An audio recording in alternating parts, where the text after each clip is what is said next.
Kotaro was a high school student who decided to live on his own and move into a boarding house.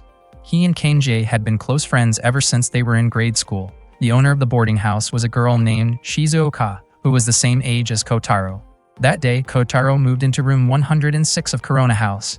The rent was incredibly cheap, only 5,000 yen. That night, Kotaro's father called to check on him. He had recently been transferred to a new workplace and was still adjusting to his new environment. Kotaro thought it would actually be a good opportunity for his father to find a kind woman and start a happier life. After ending the call, Kotaro turned off the lights and quickly fell asleep. He slept so soundly that even the strange shaking inside his room did not wake him up at all. The next morning, Kotaro went to his part-time job. Kenji was surprised that Kotaro did not take the day off since he had just moved into a new place. Kotaro explained that he needed to save money during spring break. Kenji wondered why he bothered working so hard when his father still gave him an allowance, but Kotaro wanted to avoid relying on that money. That was the reason he went through so much trouble to find such a cheap place to stay. Kenji then asked whether Kotaro was worried about the ghost rumors surrounding the boarding house. Kotaro admitted that he had not seen any ghosts at all the previous night, and even if one really appeared, he had no intention of giving up such an affordable room. Not long after that, Kotaro was asked to head over to Site B because they were short on workers there. As he walked toward the site, he suddenly heard a girl calling his name. He looked around, trying to find where the voice was coming from, but there was nobody there. He assumed he had probably imagined it. A moment later, Kotaro suddenly fell into a deep hole. At the bottom of the hole, he found a statue of a woman. The mysterious voice told him that she had been waiting for him for an unimaginably long time, through countless days and nights. The statue then transformed into an incredibly beautiful girl who looked overjoyed to finally meet him. Their hands reached toward each other, but the moment felt distant and unreal. At that very moment, Kotaro was actually lying in a hospital bed with a head injury. Kenji, who was staying beside him, explained how he ended up there after collapsing at work from hitting his head. The next day, while heading to school, Kotaro still felt pain in his head. Shizuoka asked him what had happened to cause the injury. Kenji explained that Kotaro had fainted at work after hurting himself. Shizuoka worriedly asked whether he was really okay. At the same time, a girl was secretly watching them from the top of a tree, but the branch suddenly snapped and caused her to fall. Shizuoka reminded Kotaro not to do reckless things that would make people worry about him. Since he was staying at her boarding house, she spoke to him very politely, but Kotaro asked her not to be so formal because they were classmates after all. After school, Shizuoka asked Kotaro what he planned to do later that day. He replied that he still had something important to take care of. Kenji immediately teased him, assuming he wanted to spend time alone with the beautiful class representative. Kotaro could not understand why Kenji always assumed that guys only cared about chasing after pretty girls. He quickly left before the teasing continued any further. Kenji then told Shizuoka that Kotaro had joined the knitting club. Shizuoka was surprised that he had already chosen a club so quickly. Apparently, Kotaro had been invited during the new student orientation announcement and decided to join right away. Kenji had honestly expected him to continue playing baseball instead. When Kotaro arrived at the clubroom, he saw a beautiful girl quietly reading a book. She smiled warmly at him and said that she had been waiting for him. Her name was Harumi, the president of the knitting club. Kotaro sincerely thanked her for welcoming him so kindly. As he tried to bow politely, pain suddenly shot through his body. Harumi immediately became concerned and asked what had happened to him.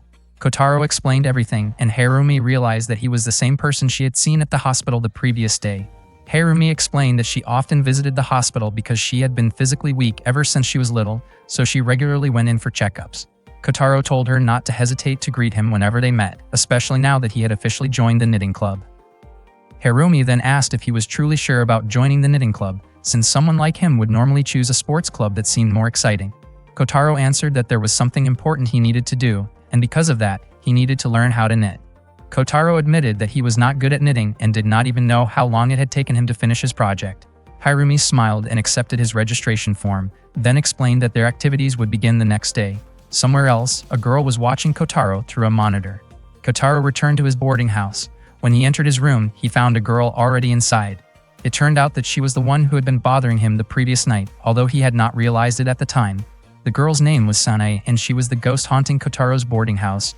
Kotaro looked confused and asked what she was doing in his room. Sanae was shocked that Kotaro could actually see her. Kotaro wondered how she had managed to get into his room in the first place. Sanae seemed equally confused. Kotaro suddenly grabbed Sanae, making her even more surprised that he could touch her as well. He then tossed Sanae out of his room. Kotaro genuinely could not understand how Sanae had entered his room when he had already locked the windows. Suddenly, Sanae appeared again and angrily complained to him. Kotaro was startled and a little frightened when he saw Sanae pass right through the door. That reaction was exactly what Sanae had been hoping for, but she was still puzzled that Kotaro could casually talk with her. Kotaro asked what kind of being Sanae actually was. Sanae introduced herself as the ghost who lived in the boarding house. Kotaro asked why a ghost would suddenly come after him. Sanae explained that the place was her home and demanded that Kotaro leave immediately. Kotaro replied that he had searched very hard to find a place like that, so he was not about to let Sanae take it away from him so easily. Annoyed, Sanae used her powers to attack Kotaro. Her attacks came one after another while Kotaro desperately tried to dodge them. Eventually, Sanae started throwing objects around the room at him. Kotaro scolded her, saying that someone could get seriously hurt if those objects hit his head, but Sanae admitted that forcing him out was exactly her goal. She then unleashed an even stronger burst of power. Fortunately, Kotaro used protective charms to block Sanae's attack. He even had a large collection of charms that his grandmother had given him.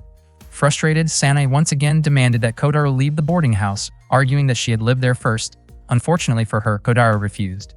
The two of them were about to continue their argument when suddenly a girl riding a broom crashed through Kotaro's window. The girl looked hurt and close to tears.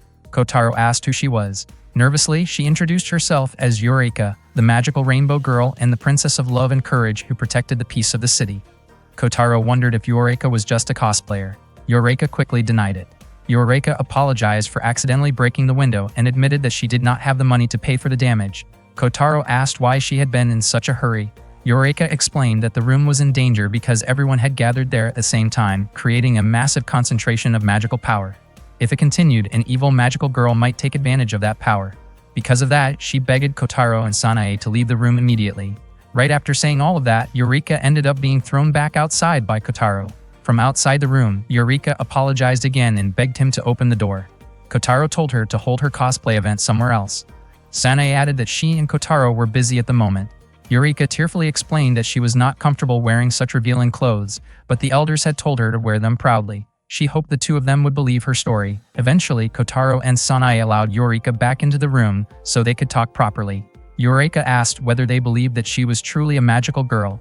In reality, both Kotaro and Sanae still had their doubts. Eureka continued hoping that they would trust her.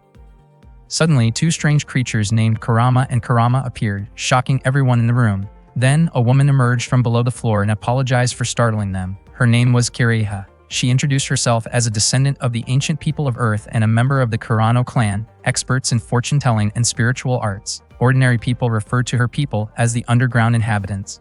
Kireha explained that her people had moved underground centuries ago. Recently, she had discovered the location of the most important shrine for the underground people, and it just happened to be located in that very room.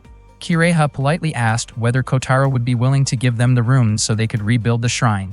Sanae wondered why Kotaro treated Kireha so differently compared to the way he treated her. Kotaro explained that Kireha was polite, unlike Sanae. Meanwhile, Kotaro shouted at Eureka, who was running around with Kurama and Kurama. Eureka quickly apologized. Unexpectedly, Kireha even offered Kotaro gold bars if he agreed to leave the room. Sanae and Eureka immediately opposed the idea of giving the room to Kireha. Kotaro responded calmly. Sanae was shocked that Kotaro suddenly seemed so tempted by the offer. Kotaro explained that he had no intention of selling the room, but since Kireha had approached him respectfully, he felt that he should at least consider her proposal. Kireha was pleased, and because of that, she could continue with her next goal, which was invading the surface world. Kotaro was shocked when he heard that.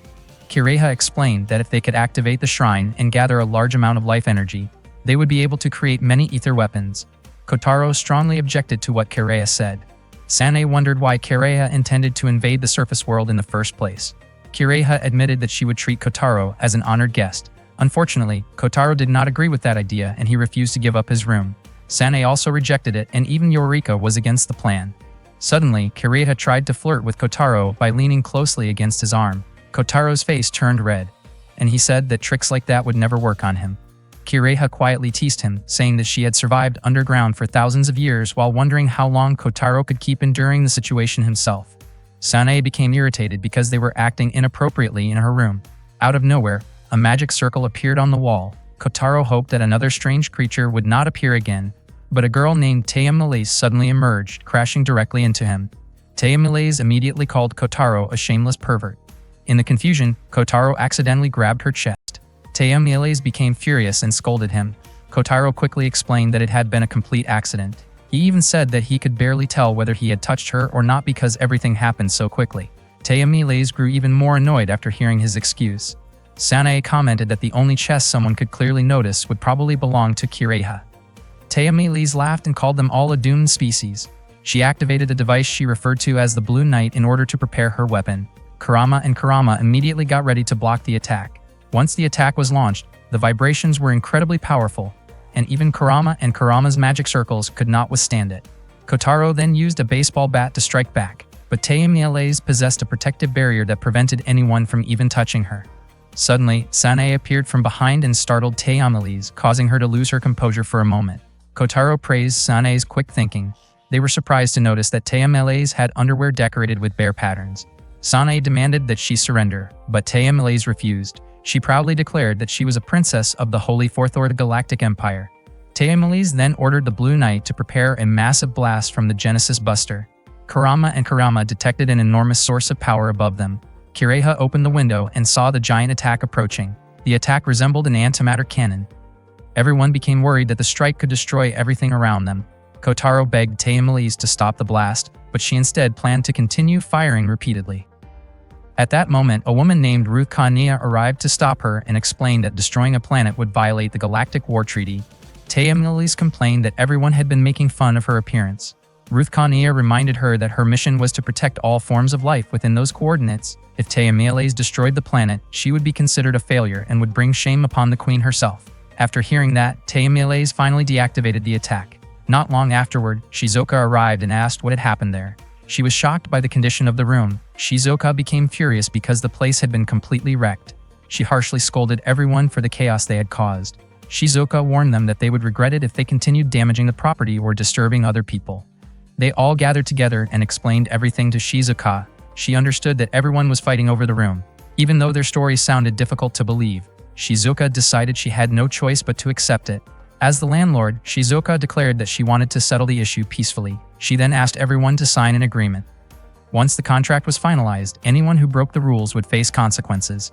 Kotaro did not care about the others. The only thing that mattered to him was that he would never hand over his room to anyone. Ruth Kania, acting as Tayamiles' maid, explained that at the time, Tayamiles was taking an exam to become the heir to the Fordort Kingdom. The test worked by selecting random coordinates through a computer. Tayamiles' task was to turn the selected location into part of her kingdom. If she discovered intelligent life forms within those coordinates, she was expected to bring them under her rule. That was the mission assigned to her. After everyone learned the reason behind it, Tayamiles immediately ordered Kotaro to swear loyalty to her and hand over authority of the room right away. Kotaro refused without hesitation, saying that he was not going to give up his cheap apartment that easily. Sanae pointed out that she had been staying there for a very long time already. Kiraiha also revealed that she planned to build a shrine dedicated to her ancestors in that place.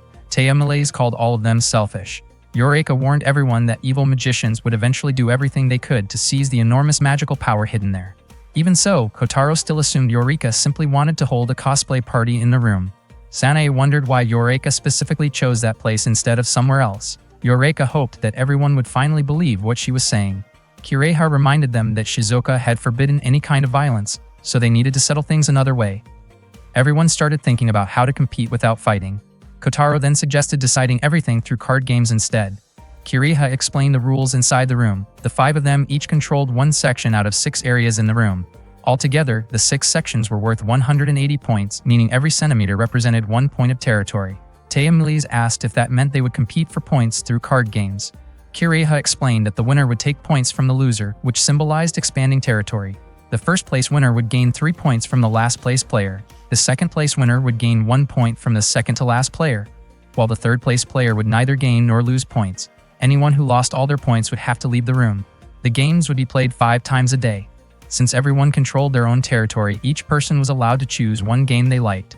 Kotaro thought the rules were fair because everyone had different strengths. Eureka confidently said that Kiraiha and Tayamiles had never played cards before, so defeating them would be easy for her. The games finally began, but in the end, Eureka lost after facing Kotaro in the final match.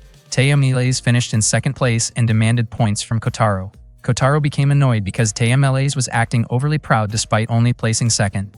He teasingly called her Tulip, a nickname Tayamiles absolutely hated. At the end of the day's matches, the results showed that Eureka was the only one who lost points. She could not understand how things turned out that way, and she was so distracted that she accidentally ruined her ramen dinner. Meanwhile, Tay Malaise quietly whispered to Ruth Kania that Kireha seemed to be the most skilled card player among them. Ruth Kania replied that Kireha was probably fearless when taking risks and somehow always drew great cards. After finishing the games, everyone returned to their own spaces and prepared to sleep. Suddenly, Eureka climbed into the closet shelf area so she could stay there for the night. Kotaro then encouraged Sanae to get some rest as well. At the same time, Kurama and Kurama were thrilled because Kireha had become the winner of the day's games. The next morning, Kotaro shouted in panic after waking up late. Sanae explained that she had tried shaking him awake several times, but he would not respond. Kotaro asked if she had really been trying to wake him up earlier, and Sanae became embarrassed about admitting it. Kotaro thanked her sincerely, making Sanae blush, though she tried to act casual about it. Before leaving the apartment, Kotaro asked Sanae to keep an eye on everyone while he was away. He also reminded her to make sure nobody caused trouble or did anything strange. Sanae smiled warmly and told Kotaro to be careful on his way out. Kenji was already waiting for him outside, and the two of them headed off together. After they left, Sanae realized she had naturally told Kotaro to stay safe, which surprised even her. That day, Kotaro spent time knitting in the club room. Harumi arrived carrying drinks and told him to pull the thread to the right before finishing the stitch. Kotaro immediately realized that was why his knitting had felt strange earlier. Harumi said it was completely normal to make mistakes while learning. She also told Kotaro not to feel awkward around her. Kotaro quickly drank the tea Harumi had prepared, and he was surprised by how delicious it tasted. From up in a tree, Eureka secretly watched them. She felt incredibly jealous seeing how much Kotaro trusted Harumi. Suddenly, a caterpillar hanging from the tree startled Eureka, causing her to lose balance and fall to the ground. Later that day, Kotaro and Shizuka were walking behind the school together. Kotaro asked whether Shizuka wanted to join the cooking club. Shizuka still had not made a decision because she was busy taking care of the tenants at the apartment. Kotaro commented that Shizuka must really be amazing if someone was keeping such a close watch on her like that. Meanwhile, Tay Malaise and Ruth Kanea were keeping an eye on Kotaro. Tay Malaise wished Kotaro would simply submit to her and become loyal to her without resistance. Ruth Kanea explained that loyalty could never be built overnight. According to her, true loyalty was something that developed after spending a long time together. After hearing that, Tay Malaise quietly started planning something. Later in class, Kenji approached Kotaro and asked why he had not gone to the clubroom that day. Kotaro explained that Harome was busy, so the club activities were cancelled. Kenji wondered why Kotaro did not just head home instead. Kotaro admitted that he had been thinking about all the chaos constantly happening at his apartment. Kenji had no idea what Kotaro was talking about, while Kotaro simply said that he wanted to relax at school for a little while. At the same time, Kiriha was secretly observing Kotaro as well. She smiled after hearing a report from Kurama and Kurama. When Kotaro arrived back at the apartment, he was surprised by Kiriha's appearance. Kiriha greeted him warmly and mentioned that she had been using the kitchen. She intentionally prepared a meal as a friendly gesture toward him, and she even said she did not mind if he ended up owing her a favor. In return, Kotaro agreed to help provide the ingredients for future meals. Kiriha looked delighted after hearing that. She grabbed Kotaro's arm and eagerly invited him to eat right away. Sanae noticed the situation and said that she wanted to eat too. Kiriha had also cooked for Ruth Kania and Tay Malaise as part of the agreement she made with them. Kotaro and the others then prepared to eat together. Seeing the large amount of food on the table, Sanae begged Kotaro to let her possess him for a while. Since she was a ghost, she could not eat normally, but she could experience food through someone else's body. Kotaro wondered why Sanae specifically chose him. Sanae admitted that she did not want to owe anyone else a favor. She pleaded with him again, explaining that it had been a very long time since she had last tasted food. Eventually, Kotaro allowed Sanae to possess him. At that moment, Sanae clung to Kotaro's back and wrapped her arms around him from behind. Kotaro asked if that was really all it took for possession to happen. Everyone was surprised by how simple and practical the process seemed, especially since none of them truly understood how ghosts worked in the first place. Ruth Kania then asked about Eureka. Kotaro assumed Eureka already had her own food, but Eureka sadly showed everyone her ruined instant ramen instead. Ruth Kania kindly offered to share some of her food. Sanae immediately protested and told Ruth Kania not to spoil Eureka too much. Kotaro pointed out that it was Eureka's own fault for ruining her meal, while Kareha added that Eureka had not helped with the cooking either. Eureka tearfully admitted that she had been hungry the entire time. Feeling sorry for her, Kotaro generously shared some of his food. In the end, everyone enjoyed the meal together. Sanae was especially happy because it had been so long since she last experienced eating. Kotaro openly praised Kiriha's cooking, saying it tasted amazing. Kiriha looked pleased after hearing everyone compliment her. Meanwhile, Tay Malaise continued eating and admitted that the food was actually pretty good, even if it was still different from the cuisine in Fortuna. Kotaro pointed out that Tayamilaze made too many comments when she could have simply admitted the food was delicious from the beginning. Tayamilaze became irritated because Kotaro kept calling her Tulip. Nearby, Eureka looked disappointed because she only received potatoes when she had really wanted meat instead. That day, the card game started up again. Kotaro became the first winner and quickly headed to the bathroom afterward. During that moment, Tayamilaze became convinced that Kireha must have been planning something after preparing dinner and calming the atmosphere. However, Kireha suspected that Tayamilaze also had her own plans. Sanae wondered what the two of them were truly trying to achieve. Kireha and Tayamilaze exchanged intense stares with one another. The next day, Kotaro was shocked by the arrival of several transfer students in his class. The transfer students turned out to be Eureka, Kireha, Tayamilaze, and Ruth Kania. Their teacher hoped that everyone would get along together. Kotaro could hardly believe what they had done. Sanae claimed that she had already tried to stop them because things had gone too far. Kotaro became annoyed and complained about how they had now decided to invade his school as well. The girls in class admired Kireha's beauty, and Kireha politely thanked them for their compliments.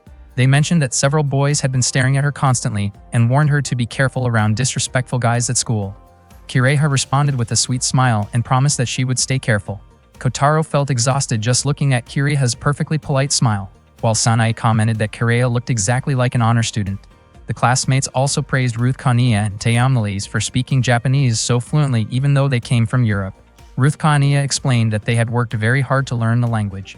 The students became curious about what attracted Tayamilaze to Japan in the first place. It turned out that she enjoyed traditional Japanese music, especially the song that became famous during last year's Fire Drum Festival. Kotaro complained that Tayamilaze always spoke as if she knew everything even though most of her knowledge simply came from information she had already gathered beforehand. Meanwhile, Sanae concluded that all of the transfer students were definitely strange. At that time, Eureka was being punished by having to copy an entire book because of her poor grades. Everyone encouraged her to keep going. Kotaro and Sanae were already used to Eureka's usual behavior, so none of it surprised them anymore. Kotaro wondered why they had come to a place that was supposed to help him relax. According to Sanae, it looked like they were trying to pressure Kotaro. After hearing that, Kotaro started thinking that maybe it was time for him to play a little dirty. During break time, Ruth Kania and Tayamilaze were about to head to the cafeteria. Tayamilaze was excited about eating the delicious croquettes there. Suddenly, a group of students stopped them and complained that they were interfering with their sacred practice session. Ruth Kania politely apologized, but Tayamilaze looked ready to argue back. Before things could escalate, one of their classmates stepped in to apologize on their behalf and explained that Ruth Kania and Tayamilaze were transfer students who had only recently joined the school. Their classmate quickly pulled Tayamilaze away and warned them that the boys' cheerleading club had a reputation for causing trouble and would not easily back down from anyone who challenged them. Later, Eureka received a letter from Kotaro asking her to come to the club building. She could hardly believe that Kotaro had finally accepted her as the Rainbow Heart Magician girl she claimed to be. Her face turned bright red and she became so excited that she accidentally twisted her ankle and fell over. Just then, Harumi arrived and asked if she was okay. Eureka was surprised that someone actually wanted to help her, and she became so energetic and cheerful that Harumi quickly became convinced she was perfectly fine. Eureka then asked where the club building was located. Harumi kindly pointed her in the right direction, and after thanking her, Eureka happily ran off toward the building. Watching her leave, Harumi commented that Eureka was a pretty funny girl. As soon as Eureka arrived, she called out for Kotaro. However, instead of Kotaro, several girls from her class showed up. They explained that Kotaro had told them Eureka absolutely loved cosplay, which meant she would fit right in with them. They turned out to be members of the cosplay fan club. Eureka awkwardly admitted that she was not actually that interested in cosplay, but the girls assumed she was simply shy. Without wasting any time, they happily dragged Eureka along with them. It turned out that Kotaro had planned the whole thing from the beginning. After school, Kotaro walked home together with Sanae. He felt sure that Eureka would finally give up after the prank he pulled on her. Sanae commented that Kotaro was surprisingly talented when it came to tricking people. However, Kotaro insisted that he did it for Eureka's sake. He believed that if Eureka could pour all her energy into the cosplay group, then she would stop bothering him back at the apartment.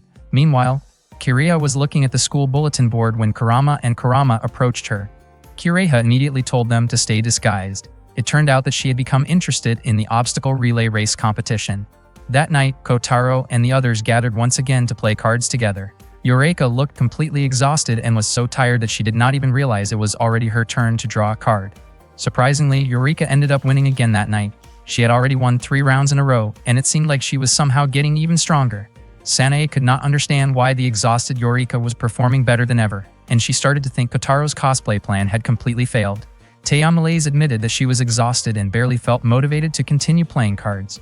Kotaro agreed with her for once. Taya Malaise proudly assumed that Kotaro had finally realized his loyalty should belong to her, but Kotaro immediately rejected the idea without hesitation.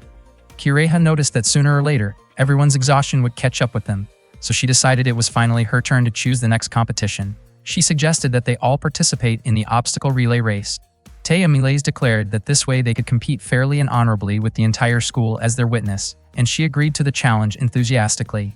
Kotaro never expected them to challenge his stamina directly, but he accepted the challenge anyway. One day, Kotaro met Harumi and told her that he only wanted her and no one else. Harumi's face immediately turned red because Kotaro's words sounded like a love confession. However, it turned out that Kotaro was only asking Harumi to join the obstacle relay marathon with him. Harumi realized that she had simply misunderstood him. The competition required 2 people on each team. Harumi felt that she probably would not be much help. Kotaro already knew that Harumi had a weak body, but he told her not to worry because only the best result between the 2 teammates would count as the final score. That meant Harumi could stop shortly after the race started if she felt exhausted. Kotaro gently held Harumi's hand and sincerely asked for her help because he absolutely had to participate in the competition and win. He truly hoped Harumi would agree to support him. Harumi understood his feelings and decided to join him. Kotaro happily thanked her. Even though Harumi wanted to stay in the race until the very end, Kotaro reminded her not to push herself too hard. Meanwhile, Sanae was nearby secretly listening to their conversation. At the same time, Yorika was being measured by the members of the cosplay club after she mentioned wanting to participate in the obstacle relay race. The cosplay club president explained that they needed her measurements to prepare a costume for the event. After school, Sanae asked whether Kotaro was planning to train with Harumi. Kotaro said that he needed to stretch before the competition, then asked how Sanae's own preparations were going. Earlier, Kiraiha had allowed Sanae to choose who would represent her in the event. Naturally, Sanae chose Kotaro because she believed he was excellent in physical activities, especially while they were still under a temporary truce. Kotaro jokingly told Sanae not to regret her choice if he ended up losing.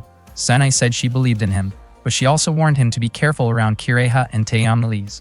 Kotaro wondered how those two had already decided on their teams so quickly. At that moment, Kiraiha was practicing on the athletic field.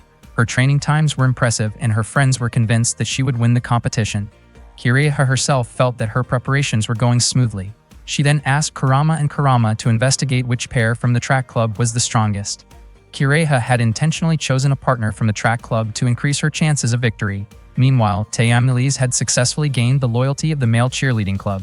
They even addressed her as princess. Not long afterward, Ruth Konia contacted Taya Malaise and reported that she had detected 2 unidentified flying objects above the school grounds. The objects were hiding themselves using thermal electromagnetic camouflage and appeared to be spying on the area. Ruth Konia suspected they were probably Kiraiha's Haniwa dolls. After hearing the report, Taya Malaise ordered the Blue Knight to launch unmanned fighters against the suspicious flying objects. Ruth Konia reminded her that the written agreement prohibited direct conflict with Kiraiha. However, Taya Malaise argued that the objects could still belong to another group attempting to attack them. The unmanned fighters immediately launched their attack toward Kurama and Kurama. Fortunately, the 2 of them successfully protected themselves with shield barriers. They quickly counterattacked, and an intense aerial battle continued above the school grounds. Meanwhile, Harumi was practicing stretching exercises. Kotaro lightly tapped her and encouraged her to push herself just a little more. He carefully helped support her back while she stretched. Sanae watched the 2 of them from a distance. Soon after, Taya Malaise approached Sanae and asked who the girl beside Kotaro was. Sanae explained that the girl was Harumi, the president of the knitting club. According to Sanae, Harumi could practically be considered Kotaro's princess. Hearing that immediately irritated Taya Malaise because she believed she was far superior to Harumi. Kiraiha, who was also nearby, simply smiled and said that feelings like that could not always be explained logically. Taya Malaise did not understand what Kiraiha meant. Kiraiha then questioned what kind of logic Taya Malaise had used to justify attacking her. Taya Malaise replied that she had merely targeted 2 suspicious flying objects spying around the school grounds. Eventually, Kurama and Kurama succeeded in destroying the unmanned fighters, although they were left completely exhausted afterward. On the day of the competition, students gathered together to watch the event. The obstacle relay race featured all kinds of athletes and unusual clubs. Every club seemed eager to participate. There were 10 obstacles waiting for the contestants throughout the race. Some of the challenges required intelligence and strategy, so physical strength alone would not guarantee victory. Kiraiha asked Kotaro how he was feeling before the event began. Kotaro confidently said that he felt great and believed nobody would be able to defeat him. Kireha felt the same way and was equally certain that she would win. Soon after, Taya Miles arrived alongside the male cheerleading club, escorting her. She proudly declared that she would be the ultimate winner of the competition. The three of them exchanged intense looks with one another. At that moment, Sanae quietly felt that everyone seemed to have forgotten someone important. Right then, Yorika was escorted into the competition arena by members of the cosplay club. Kotaro walked over to Harumi and asked how she was doing. Harumi told him not to worry about her because she was determined to stay in the competition until the very end. The participants gathered at the starting line, and the moment the starting shot echoed through the field, everyone sprinted forward as fast as they could. The pair from the track club took the lead early in the race. However, once they got farther ahead, several people behind them suddenly fell down at the same time. Taya Miles was convinced that Kireha had something to do with it. One of the cheer squad members then ran while carrying Taya Miles on her back. Kotaro became extremely annoyed by the incident. He lifted Harumi into his arms and continued the race with her. He leaped over the crowd of fallen participants in front of him and tried to create as much distance as possible from the others.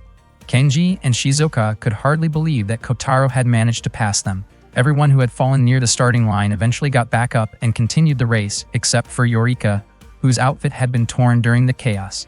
Meanwhile, Kotaro faced a fairly difficult math problem. Sanae wanted to help him, but he refused because he did not want to cheat. At that moment, Harumi had already solved the problem, and Kotaro told her to go on ahead without him. Harumi hesitated, but Kotaro insisted that she should not waste time if she truly wanted to finish the race. Before long, Kotaro managed to overtake Taya Miles. He was certain that the previous obstacle had slowed down the impatient princess. Taya Miles became irritated and called Kotaro a foolish servant who only knew how to rely on athletic ability. Soon after, they arrived at the fourth obstacle, an eating challenge involving red bean bread. Kotaro ate the bread so quickly that Taya Miles commented that he looked as if he had not eaten in days. Kotaro checked on Harumi again and asked whether she was alright. Harumi admitted that she was not good at eating quickly, and she encouraged Kotaro not to worry about her because he needed to win the race. Kotaro immediately continued running. Taya Miles hurriedly finished her bread so she could catch up with him. The next obstacle involved reading difficult kanji characters. Kotaro made several mistakes while trying to read them, and before long, Kenji and Shizuoka overtook him. Kotaro became deeply frustrated. At the same time, Harumi was still able to keep running, though she quietly hoped her strength would last until the end.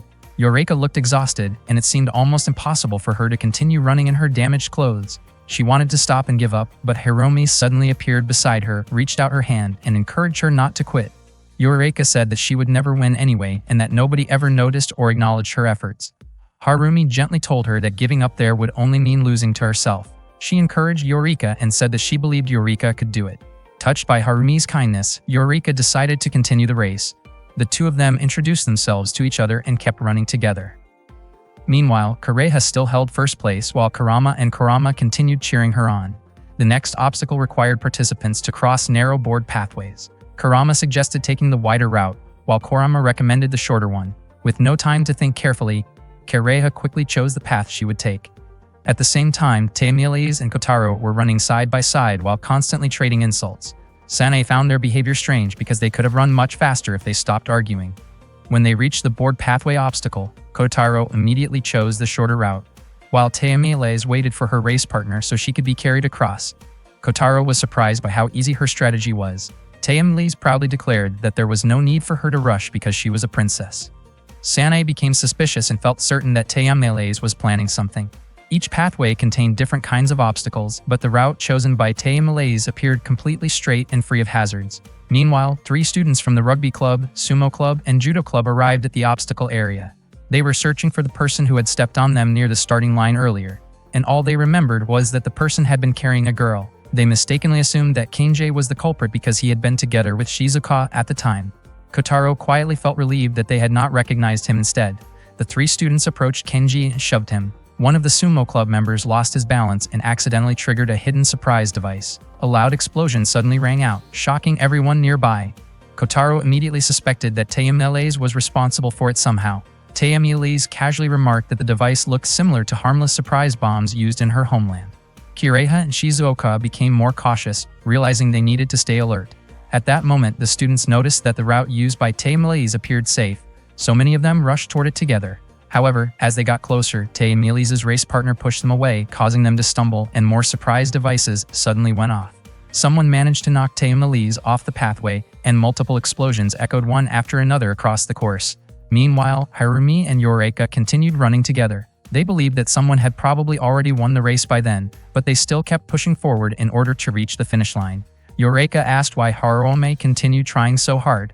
Harumi explained that she was doing it for the sake of her friends. Suddenly, Harumi's body weakened, and she collapsed unconscious. Eureka panicked and had no idea what she should do next. She could only remember how kind Harumi had been to her. Eureka then transformed into the Rainbow Witch, using her magic wand and magical outfit. She tried to heal Harumi with her magic powers, but she was confused when the spell seemed to have no effect on her. Eureka remembered Harumi's words about continuing to fight no matter what, so she kept trying. Suddenly, Eureka managed to use a different kind of magic, one that did not originally belong to her, and Harumi finally began to recover. Meanwhile, Kotaro was leading the race from the front, but he looked completely exhausted. Sanae kept cheering him on and encouraging him to keep going. There was only one final obstacle left for him to face, which was borrowing an item. Sanae reminded Kotaro that the race was almost over, but before he could continue, he collapsed from exhaustion. Kireha and Tayamiles managed to pass him. Tayamiles could hardly believe that Kotaro had already given up, while Kireha confidently stated that the two of them were the only ones capable of fighting until the very end. They quickly picked up the papers for the borrowing challenge. Kireha was instructed to borrow an E-cup bra or smaller, while Tayamiles was told to borrow a D-cup bra or larger. Because of that, the two of them immediately competed against each other to complete the challenge first. At the same time, Harumi started running again. She felt much lighter than before, and Eureka explained that it was all thanks to magic. Eureka finally admitted that she was actually a magical girl of love, courage, dreams, and hope. At that very moment, both Tayamiles and Kireha collapsed after exhausting themselves during their rivalry. Not long after that, Eureka and Harumi reached the final obstacle. Harumi was instructed to bring one of her club members. Eureka told Harumi to go ahead without her because she had given up on completing that challenge. As it turned out, Eureka's own challenge was to bring a friend. Harumi told Eureka not to worry because the person she was looking for was already right there beside her. Eureka was genuinely surprised that Harumi considered her a friend. In return, Harumi asked Eureka for her help. The winners of the race ended up being the Knitting Club and the Cosplay Club. Harumi and Eureka worked together to carry the unconscious Kotaro all the way to the finish line. Kotaro could not believe that Harumi and Eureka had become the winners. Sanae pointed out that technically, Kotaro had also won. That meant the winners of the competition were Eureka, Sanae, and Kotaro, while Kireha and Tayamiles lost. Not long afterwards, someone arrived and asked who had placed traps underneath the board path. Kotaro and Kireha immediately pointed toward Tayamiles. The student quickly chased after her to confront her about it, causing Tayamiles to run away as fast as she could. Kotaro commented that Tayamiles had finally received the consequences of her actions. A little later, Kenji and the upperclassmen whom Kotaro had stepped on earlier came looking for him to settle the score. Kotaro immediately ran for his life to escape them. Sanae jokingly remarked that this was Kotaro's own punishment as well. Both Kotaro and Tayamiles ended up running desperately while being chased around the area. Meanwhile, Eureka and Harumi happily smiled as they proudly raised their trophy together. Kotaro could not believe that his bad luck had continued until the very end. At the same time, Kireha and Tayamiles lost points because of penalties, while Kotaro and Eureka gained additional points instead.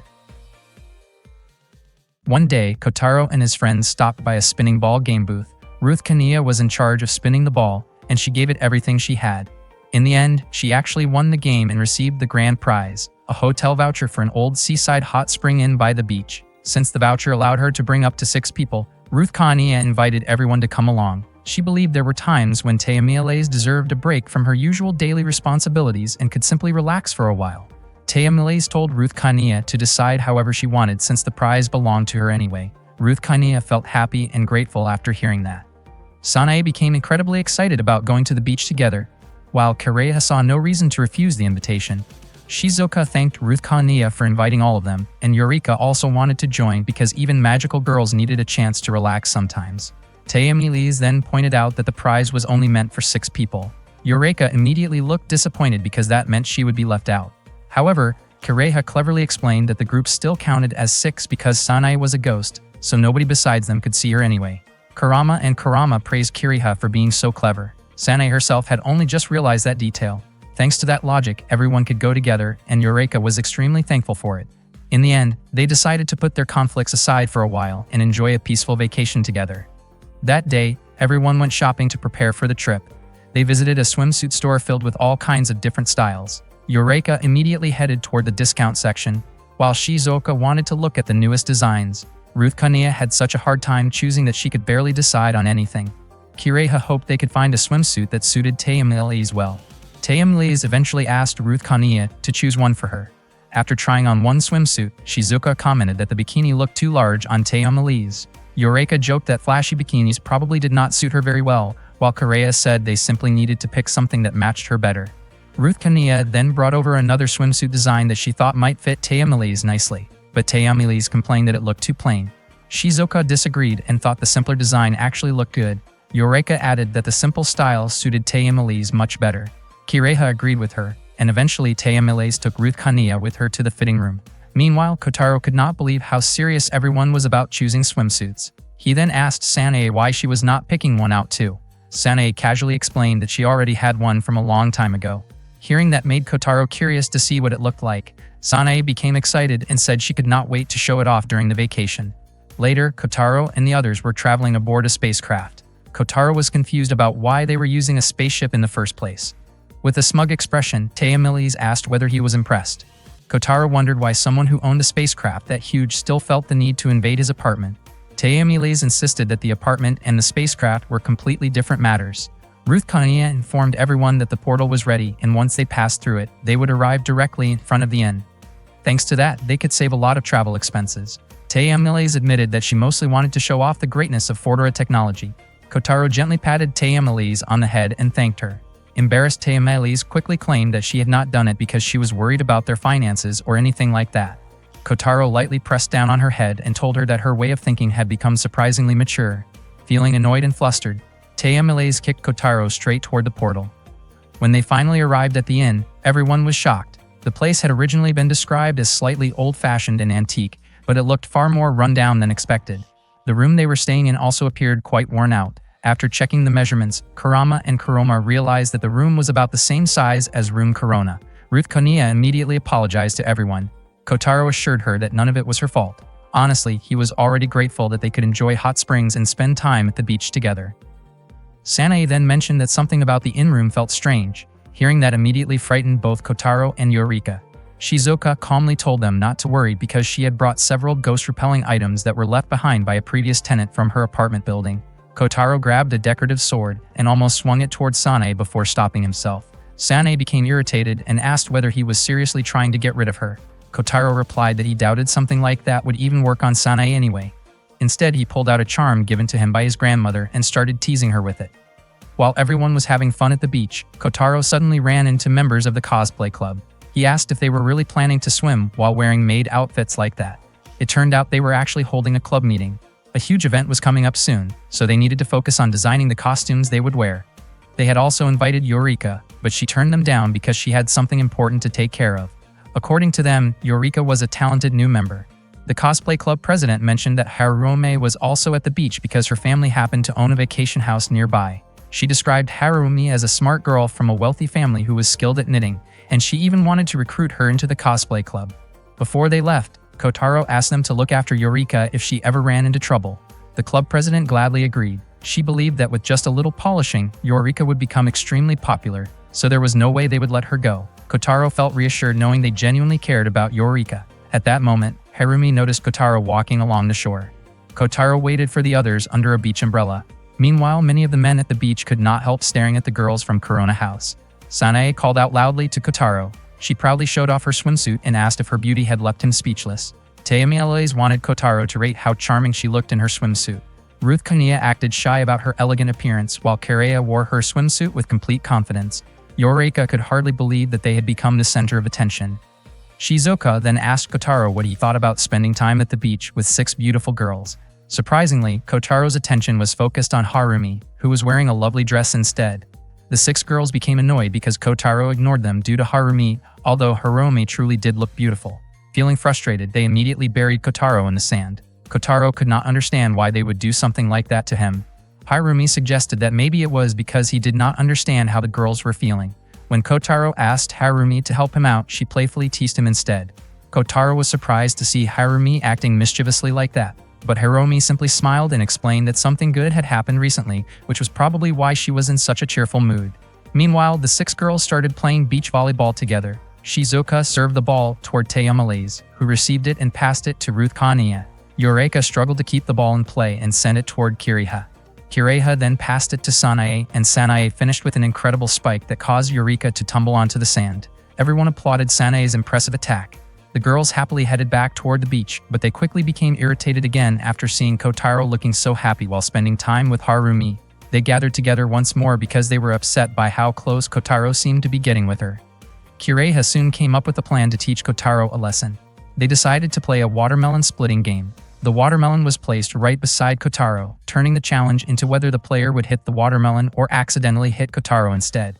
Kotaro immediately panicked. Kiriha gave him a frightening smile, and Kotaro shouted in fear. At the same time, two men were watching them from afar.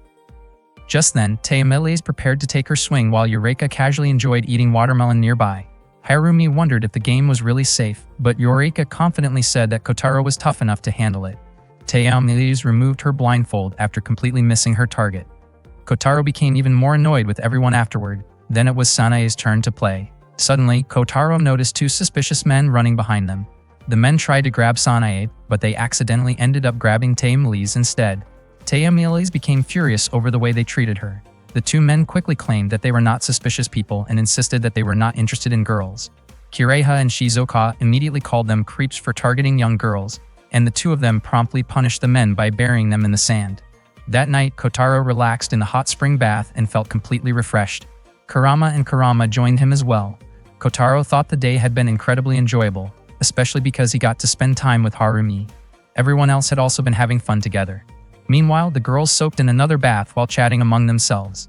Tayamiles explained that she wanted to claim room 106 of Corona House in order to prove herself worthy as the heir who would protect her mother, the queen. Because of that, she had no intention of giving up. Sanae felt much the same way since she needed to wait for her parents in that room. If she was not there when they returned, they would surely be shocked. None of them could afford to back down. Eureka then explained that she needed the room because of someone who had once saved her life. She had even become a magical girl for that person. That person had been hurt while trying to protect her, so there was no way Eureka could simply give up. Even if it put her in danger, caused arguments with her family, prevented her from returning home, or left her all alone, she still believed that person had sacrificed just as much for her. Kiriha could not give up that easily either. She was fighting for the prosperity of her people, and besides that, there was still the jet coaster. When she was little, she once ran away before riding it because she had been too scared to get on. Now she believes she could finally ride it again. Everyone had their own reason for staying and fighting to claim room 106 as theirs. The competition only seemed to grow more intense, and every one of them believed they could come out on top. At that moment, Kotaro could hear his friends happily enjoying their vacation. He felt grateful that all of them had been able to come to that place together. That night, everyone slept peacefully. In the middle of the night, Kotaro, who was deeply lost in a dream, unconsciously wrapped his arms around Ruth Kaniya. Ruth Kaniya's heart raced when Kotaro held her tightly. Her face turned bright red, and she did not know how to react. Soon, she realized that Kotaro was only dreaming and had mistaken her body for a tree with a beetle resting on it. Ruth Kaniya became annoyed after realizing that Kotaro was not actually thinking about her at all. Frustrated, she smacked him hard and called him an idiot. The next morning, Kotaro apologized to Ruth Kaniya, while the girls scolded him for going too far. Kotaro pointed out to Sanae that she already knew he moved around wildly in his sleep. Sanae admitted that it was true, but she still thought hugging someone while sleeping was way too much. She complained that Kotaro seemed more interested in beetles than girls. Kotaro explained that the beetle in his dream had been gigantic, so of course he had gotten excited about catching it. According to him, catching a huge beetle was every boy's dream, and he dreamed about it every summer. Hearing that only made Ruth Kaniya more irritated because she felt Kotaro cared more about beetles than her. Upset again, she hit Kotaro once more. That night, Kotaro took a walk along the beach. He thought that if things kept going like this, he might not even be able to return to the room anymore. Suddenly, he ran into Kiriha. Kiriha asked if he was enjoying a late-night stroll, but Kotaro described it more as running away or backing down because he knew his place. He then asked about the card Kiriha was holding. Kiriha smiled, knowing that other people would probably find it strange seeing her treasure a card like that. Meanwhile, everyone else was sleeping soundly, and Sanae eventually went out to look for Kotaro after he failed to return to the room. At that moment, Kiriha explained that the card had been given to her by someone very special to her. Even after receiving it, she never saw that person again. She missed that person deeply, even though she did not know what she would do if they ever met again someday. Sanae floated outside to search for Kotaro, and soon found him together with Kiriha. Just as Kiriha and Kotaro were quietly looking at each other, Sanae suddenly appeared and startled them both. Unfortunately, she was struck by the protective charm Kotaro carried, causing her to fall. Sanae asked why Kotaro still kept the charm with him and wondered if he was uncomfortable around her. She believed anyone would feel uneasy having a ghost in their room. Kotaro looked confused by what Sanae was saying. Sanae then realized that perhaps she had misunderstood Kotaro all along. Feeling upset, she quickly left, leaving Kotaro confused by her reaction. Kireha quietly commented that things did not seem to be going very smoothly. Meanwhile, the two men who had previously tried to capture Sanae were planning another attempt to ambush her using their ultimate weapon.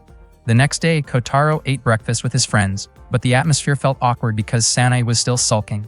Kotaro apologized and explained that what happened the previous night had been completely accidental. Sanae sadly remarked that she was an evil spirit, so she understood why Kotaro kept carrying the charm given to him by his grandmother. Kotaro asked her not to talk about herself that way. Sanae then admitted that she and Kotaro could probably never live together peacefully and that they had been enemies from the very beginning. Kotaro acknowledged that they really had started out as enemies. After hearing that, Sanae bitterly declared that they would remain enemies forever.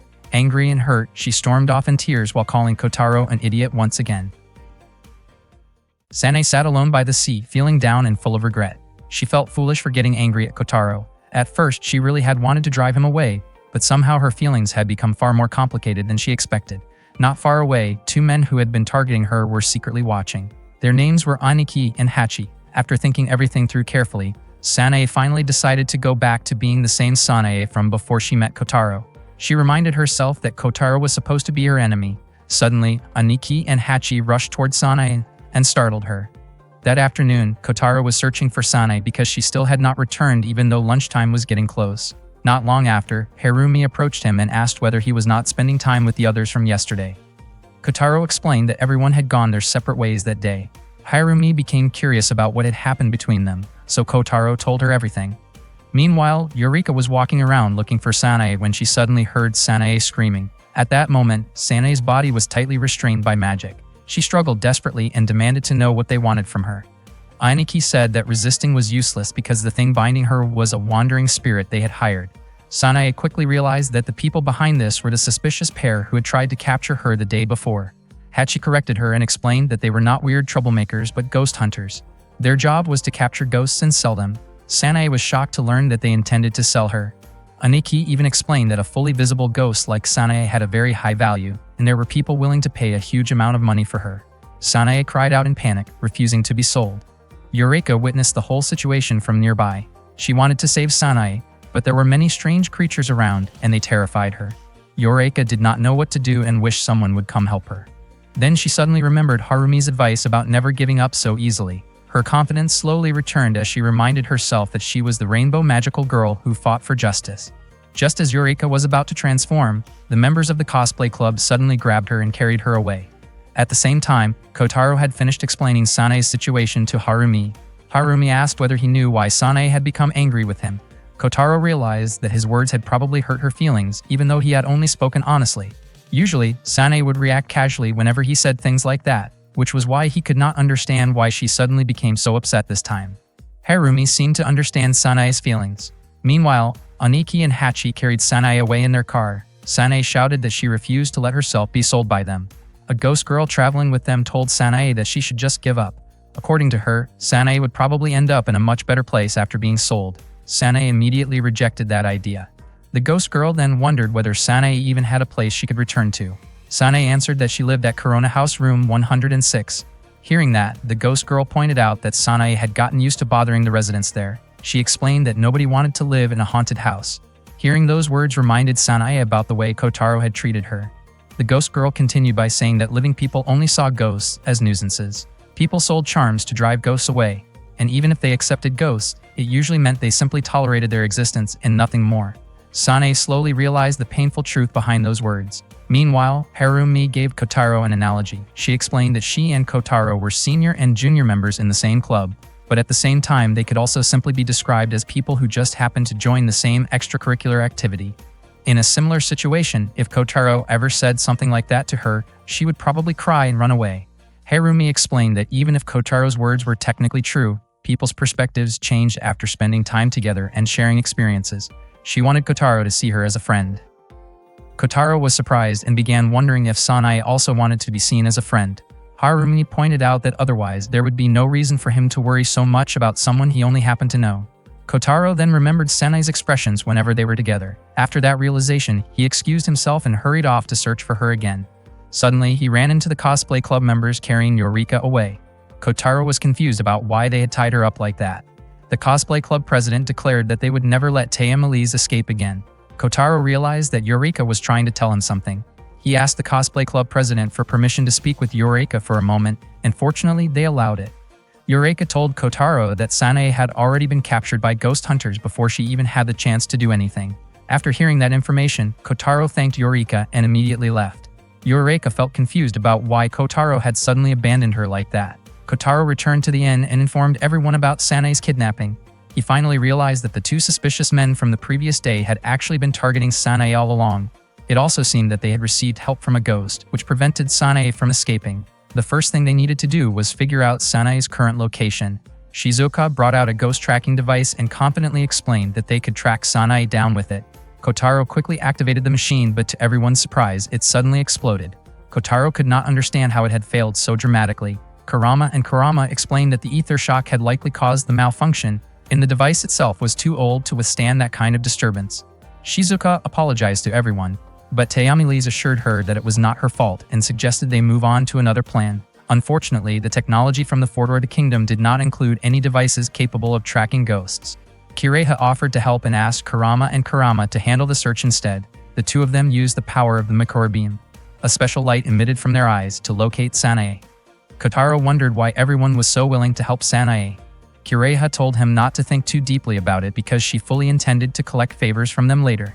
Hearing that, Tayamilise declared that she was helping because the criminal's actions felt insulting to all of them. Ruth Kaniya admitted that she strongly disliked anyone who treated women disrespectfully. Shizuka confidently stated that together they could stop those awful ghost hunters once and for all. After Kurama finished their scan, everyone eagerly prepared to rescue Sanae. Meanwhile, Sanae sat quietly inside the ghost hunter's hideout, looking completely downhearted. The ghost girl watching over her felt sorry for her and believed that no matter how long Sanae waited, none of her friends would come. Sanae insisted that she was not waiting for anyone, but the ghost girl could tell from her expression that she still hoped her friends would rescue her. The ghost girl claimed that Sanae trusted Kotaro deeply, yet she believed he had already betrayed her. Sanae immediately denied it, leading the ghost girl to assume that Sanae still believed Kotaro would never betray her. The ghost girl understood those feelings because she had once gone through something similar herself. At the same time, Kotaro and the others had already arrived outside the place where Sanae was being held. Inside the hideout, the ghost girl continued talking to Sanae about someone she had once waited for, only to be abandoned in the end. That person had apparently been relieved to finally be free from her.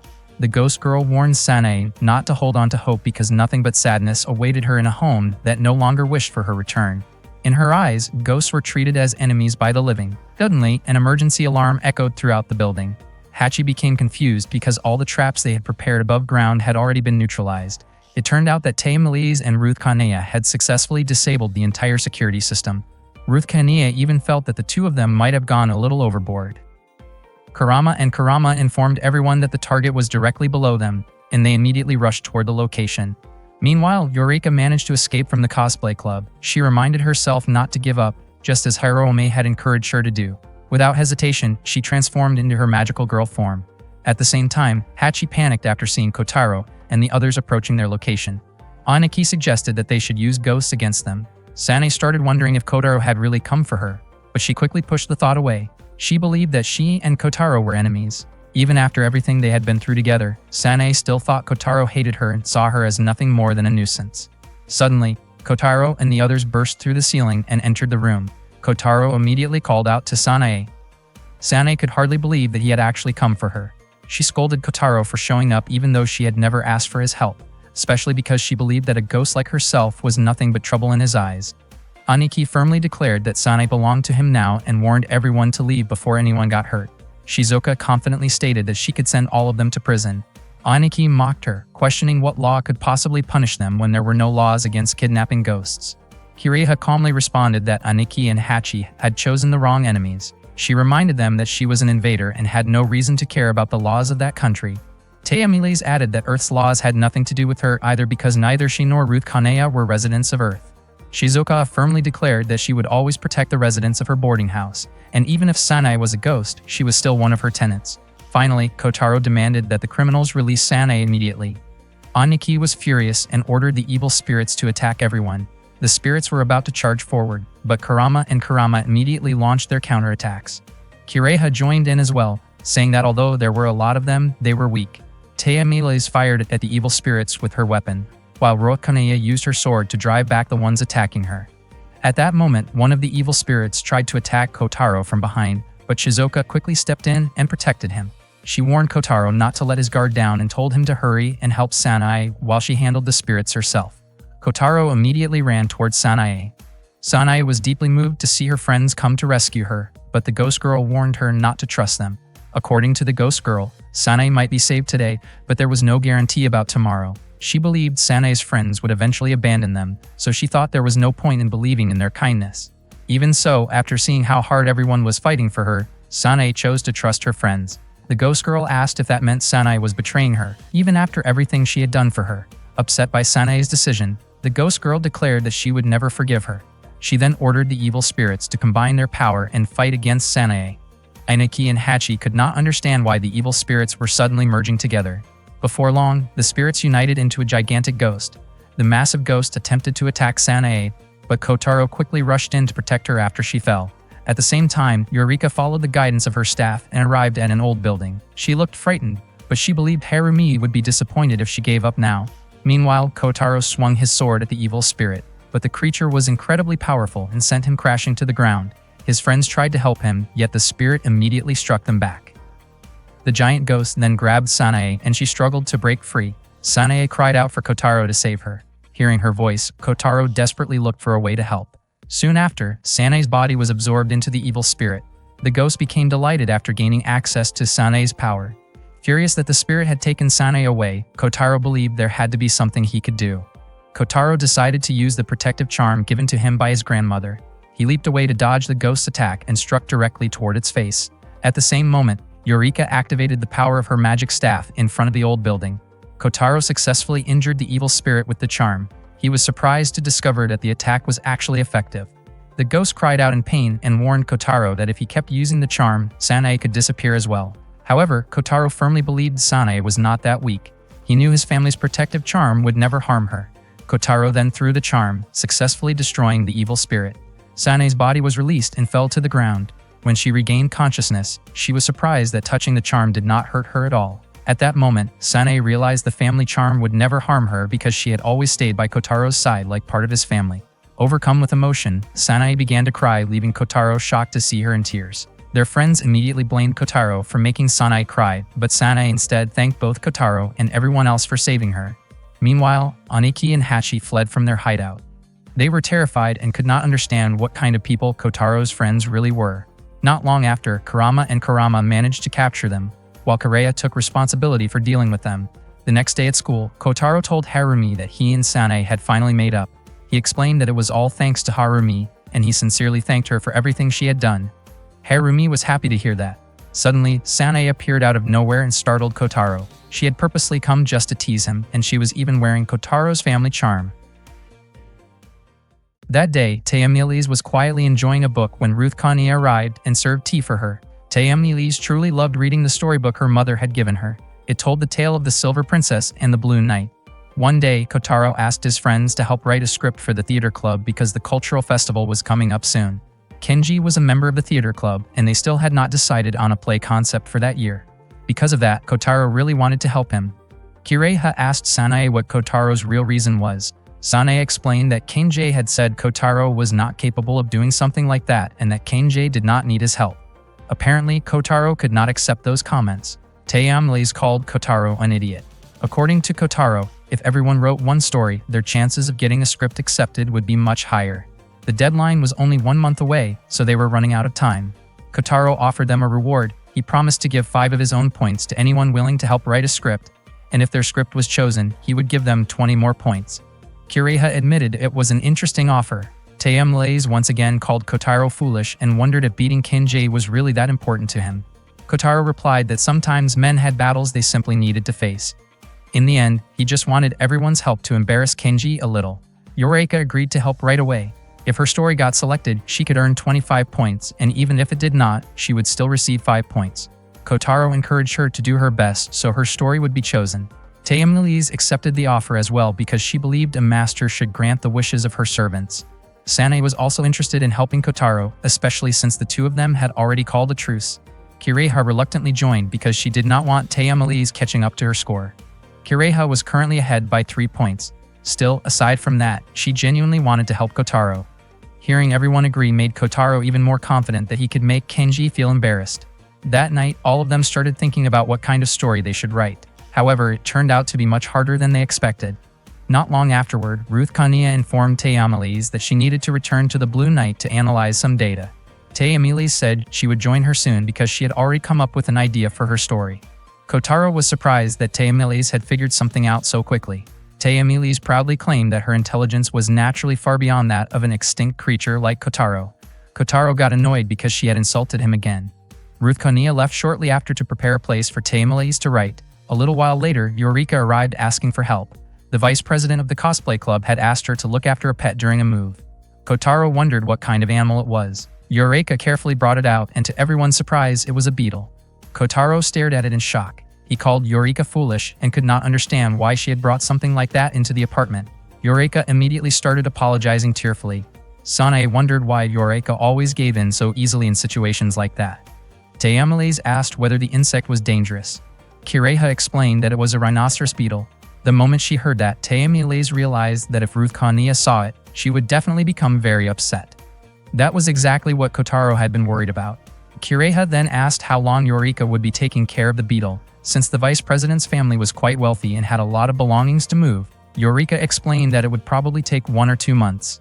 Taemin thought avoiding Ruth Kania would not be too difficult since Ruth Kania was very disciplined with her routine. Suddenly, Ruth Kania returned. Kotaro and Taemin quickly hid Eureka and the beetle inside the closet.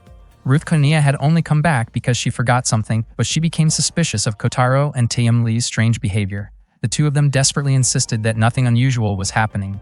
Later that night, Sanae and Kotaro were still discussing ideas for their stories. Sanae wanted to write about her mother, who had once refused an arranged marriage.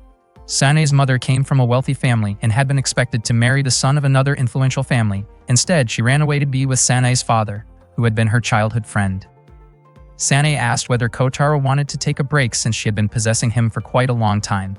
Kotaro admitted he was still not tired and said he had not come up with any ideas for his own story yet. Kotaro commented that being possessed by a ghost felt strange, but also surprisingly fun. Sanae promised that afterwards she would massage Kotaro's shoulders and help him finish his writing. Kotaro was amazed by how good Sanae's writing was, and Sanae looked happy after hearing the compliment. Sanae said Kotaro could probably write just as well if his hands remembered how to do it properly. She continued writing while asking Kotaro to praise her more. Kotaro gently patted Sanae on the head and told her she was doing a great job. Suddenly, Eureka burst into tears while asking Kotaro for help. The beetle kept moving around so much that she could not sleep. Kotaro ignored her because he believed it was Eureka's own problem to deal with. The beetle, whose name was Hercules, kept making noisy scratching sounds whenever it moved around, and Eureka begged Kotaro to help her calm down. Sanae casually suggested getting rid of the beetle altogether. However, Eureka could not do that because Hercules was extremely important to the cosplay club vice president's younger brother. Seeing Eureka look so desperate, Kotaro suggested that Hercules could simply be stored inside the closet. However, Sanae instead asked Eureka to leave the apartment. Eureka started crying again, so Kotaro gently comforted Sanae and asked her not to say things like that. It turned out that Kotaro had only wanted Eureka to put Hercules in the closet, and he even allowed Eureka to sleep in his room. Eureka was overjoyed and thanked Kotaro sincerely. Meanwhile, Taemin was seriously focused on writing a story. Ruth Kania asked whether Taemin was not tired, especially since instant writing equipment had already been prepared for her. However, Taemin refused to use it because she wanted to compete fairly, just like Kotaro and Kireha were doing. Suddenly, a warning about a space-time distortion appeared at coordinates 125, 88, 493, and 181, located near planet Earth. A month later, it turned out that Taemin's script had been chosen by the theater club. Everyone applauded for her achievement. The theater club president praised the story as beautiful, explaining that it told the tale of the Silver Princess and the Blue Knight. Kotaro was shocked that Taemin's script had been selected, especially after he and the others had stayed up all night writing their own stories. Taemin called them amateurs who simply could not understand what she had written. Kurama became curious about why Kotaro and Eureka had grown so close lately. According to Kiriha, it was probably because the two of them had spent many nights writing scripts together. Taya Miles laughed proudly at everyone who had lost, which only irritated Kotaro even more.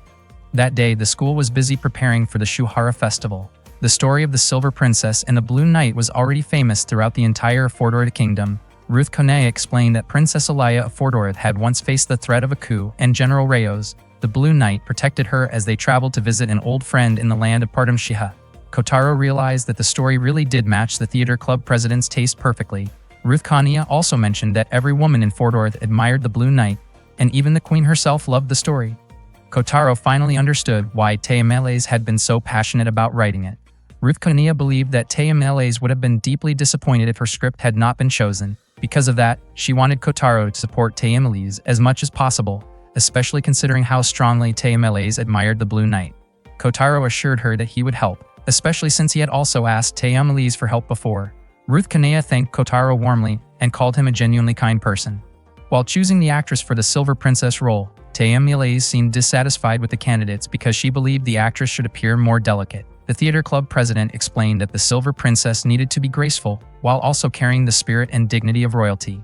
Taya Miles was surprised that the theater club president understood the character so well.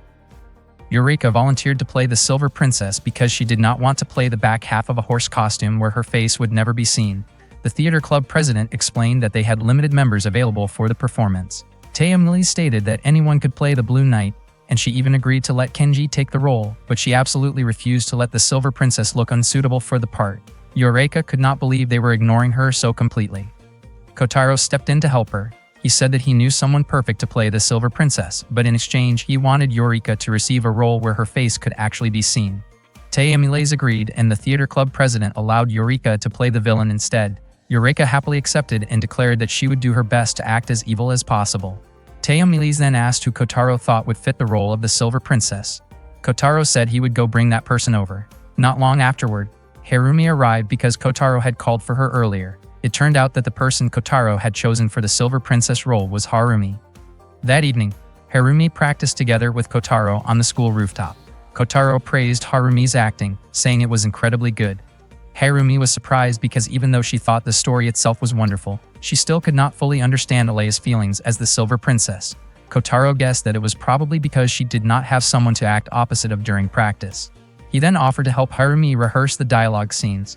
Kotaro began acting as the Blue Knight, and at that moment, Harumi finally realized that Alaya had feelings for him. From then on, Harumi gradually began to understand both the story and the emotions experienced by the Silver Princess. Her acting became even more natural and heartfelt. Harumi finally understood why the Silver Princess could never leave the man she cared about. Kotaro himself became completely captivated by Harumi's performance because it felt so genuine and real. Not long later, the theater club president praised Harumi's acting and admitted that choosing her for the role had definitely been the right decision. The theater club president said she was truly looking forward to the play and that she was also relying on Kotaro's support. Kotaro replied that he would continue helping Harumi no matter what. Meanwhile, Taya Miles and Ruth Konea still had not found any clues regarding the space-time distortion. They could not even detect a weak signal.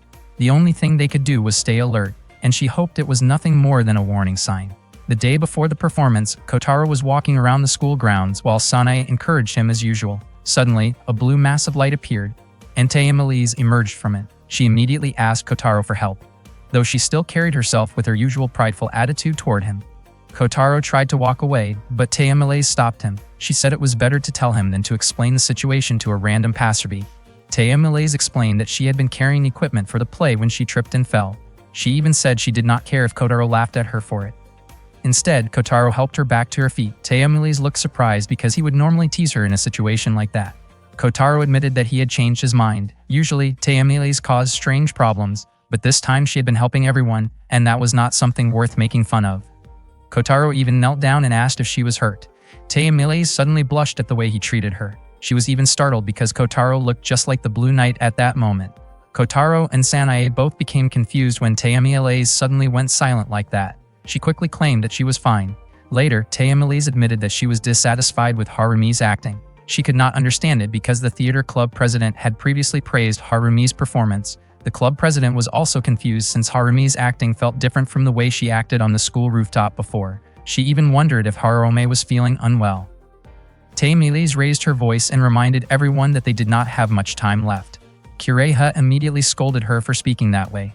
According to Kireha, Harumi was probably just nervous because it was her first rehearsal.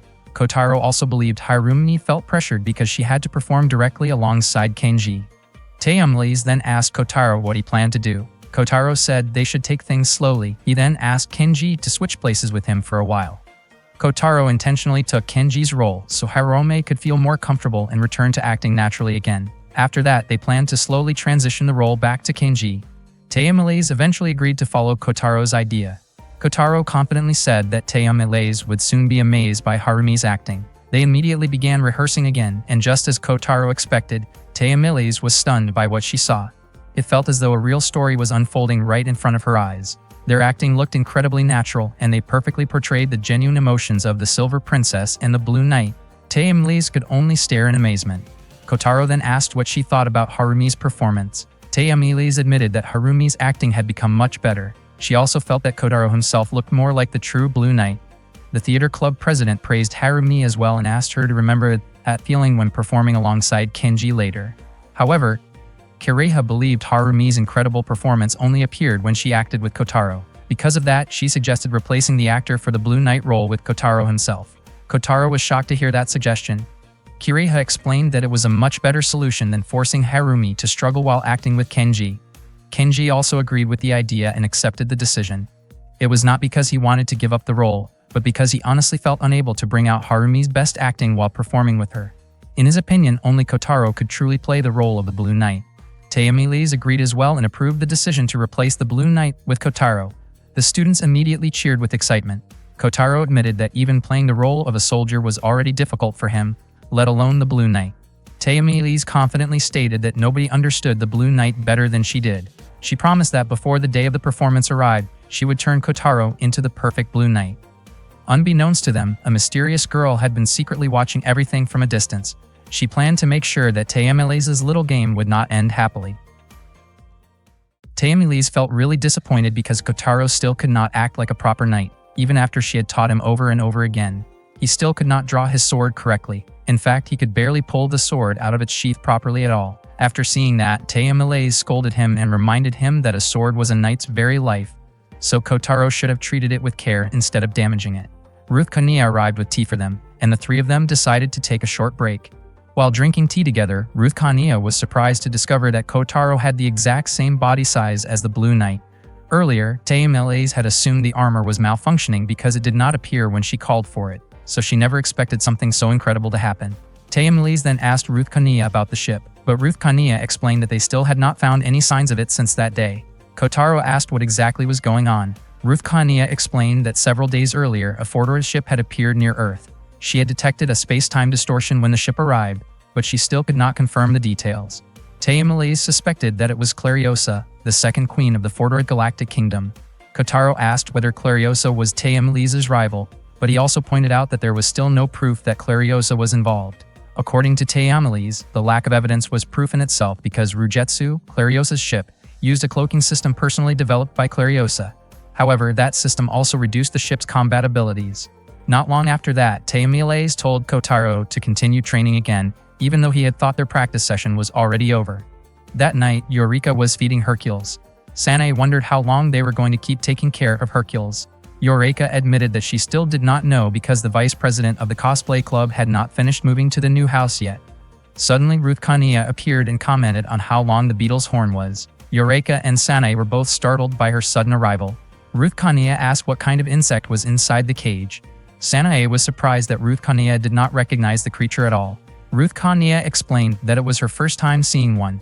Eureka told her that the insect was called Hercules. Ruth Kania happily said that Hercules looked very cute.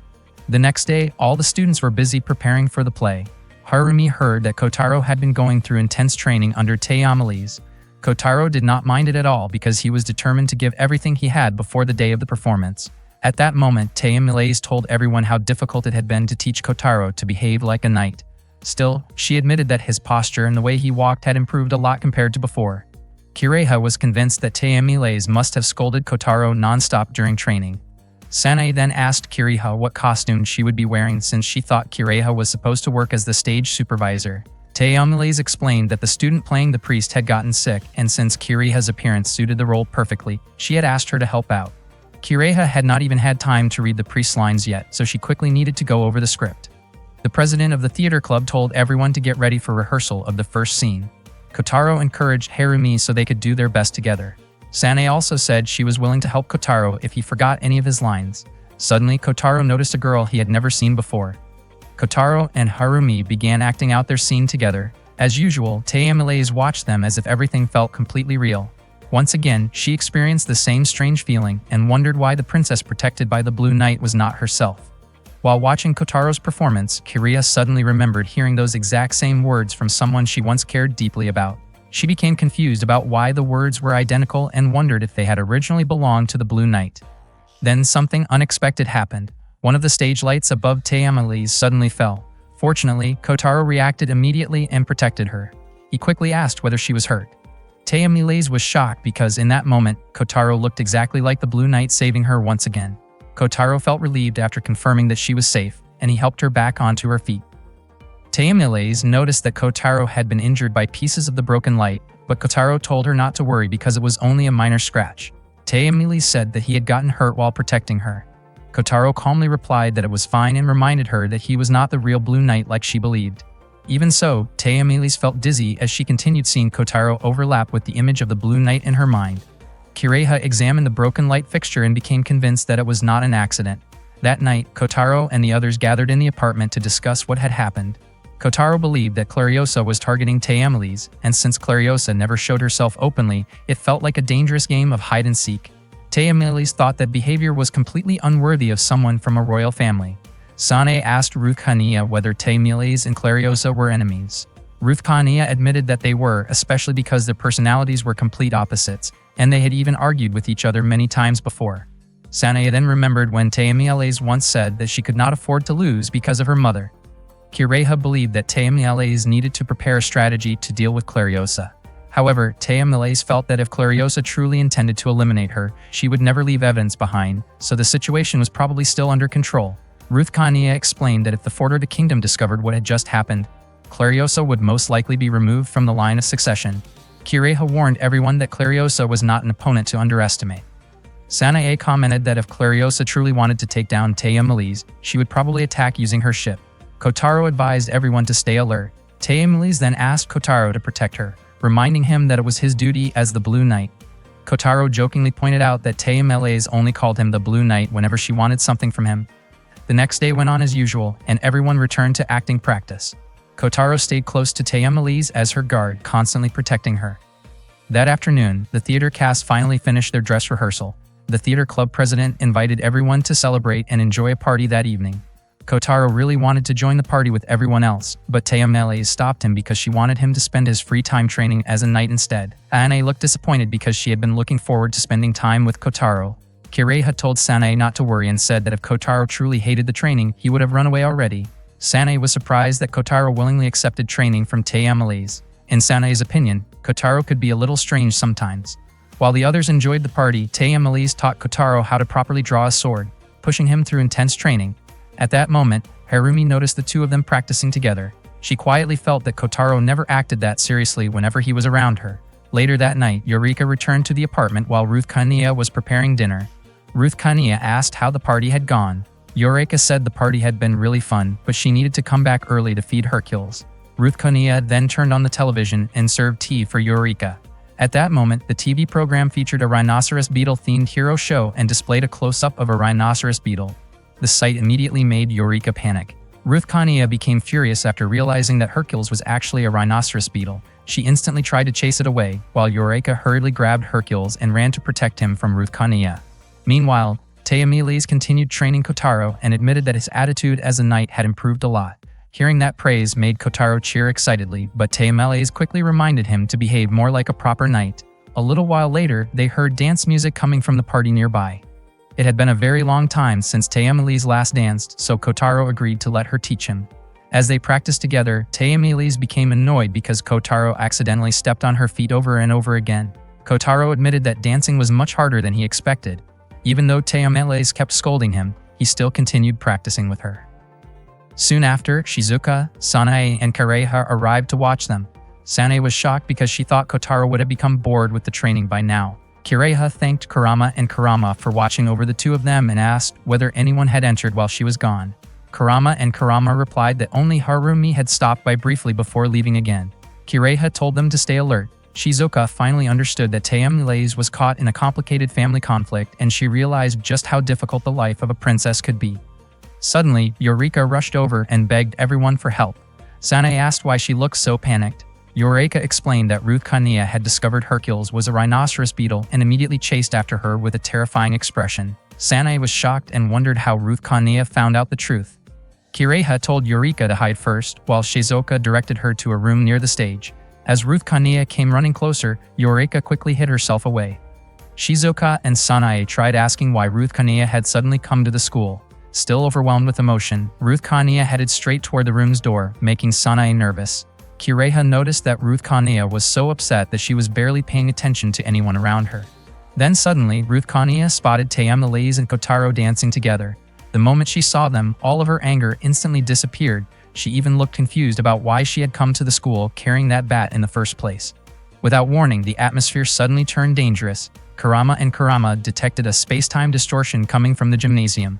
Kireha immediately informed Tayamulaze and Kotaro that an enemy had arrived. Clariosa then appeared right in front of Tayamulaze. Kotaro finally realized that Clariosa was the mysterious girl he had seen before. Tayamulaze was shocked that Clariosa had decided to attack openly using a weapon. Ruth Kania explained that if Clariosa used weapons created from materials found on Earth, the Fordorita Kingdom would not be able to interfere. Kotaro felt that something about the situation seemed strange. He questioned why Clariosa suddenly appeared now after staying hidden for so long, and why she would risk exposing herself just to knock down a light fixture earlier. He started to suspect that there was another reason behind Clariosa's actions and that she wanted Tayamulaze to respond in a certain way. As Clariosa activated her weapon, Ruth Kania prepared to counterattack with even greater power. However, Kotaro suddenly stepped in and stopped her. He warned Tayamulaze that Clariosa was deliberately trying to force her into bringing out her own weapon. Tayamulaze did not fully understand what Kotaro meant, but Kotaro asked her to trust him. As soon as Clariosa fired the attack, Kotaro immediately pulled Tayamulaze into his arms and shielded her from the blast. He quickly asked if she was alright, and Tayamulaze smiled happily after realizing that he had protected her. At that moment, Shizuka still could not understand what had actually happened. Ruth Kania explained that Clariosa had likely done something to force Tayamulaze to draw her weapon, which caused the explosion. According to Kotaro, Clariosa had not come only to bring down the lights. She had also prepared explosives beforehand. Clariosa grew frustrated and refused to let Kotaro ruin her plan so easily. She moved to attack him, but Sanae, along with Kurama and Kurama, stepped forward to protect him. Even so, Kotaro told them to focus on protecting Tayamulaze instead. Tayamulaze warned him about the danger of fighting alone, but Kotaro calmly replied that a battlefield was where a knight belonged, and that a princess should not be involved in such danger. He asked Tayamulaze to trust him because he was her knight. Tayamulaze was genuinely surprised to hear Kotaro declare himself as her knight. At that moment, Kotaro charged straight toward Clariosa to confront her. Clariosa laughed at the sight of the imitation blue knight standing before her.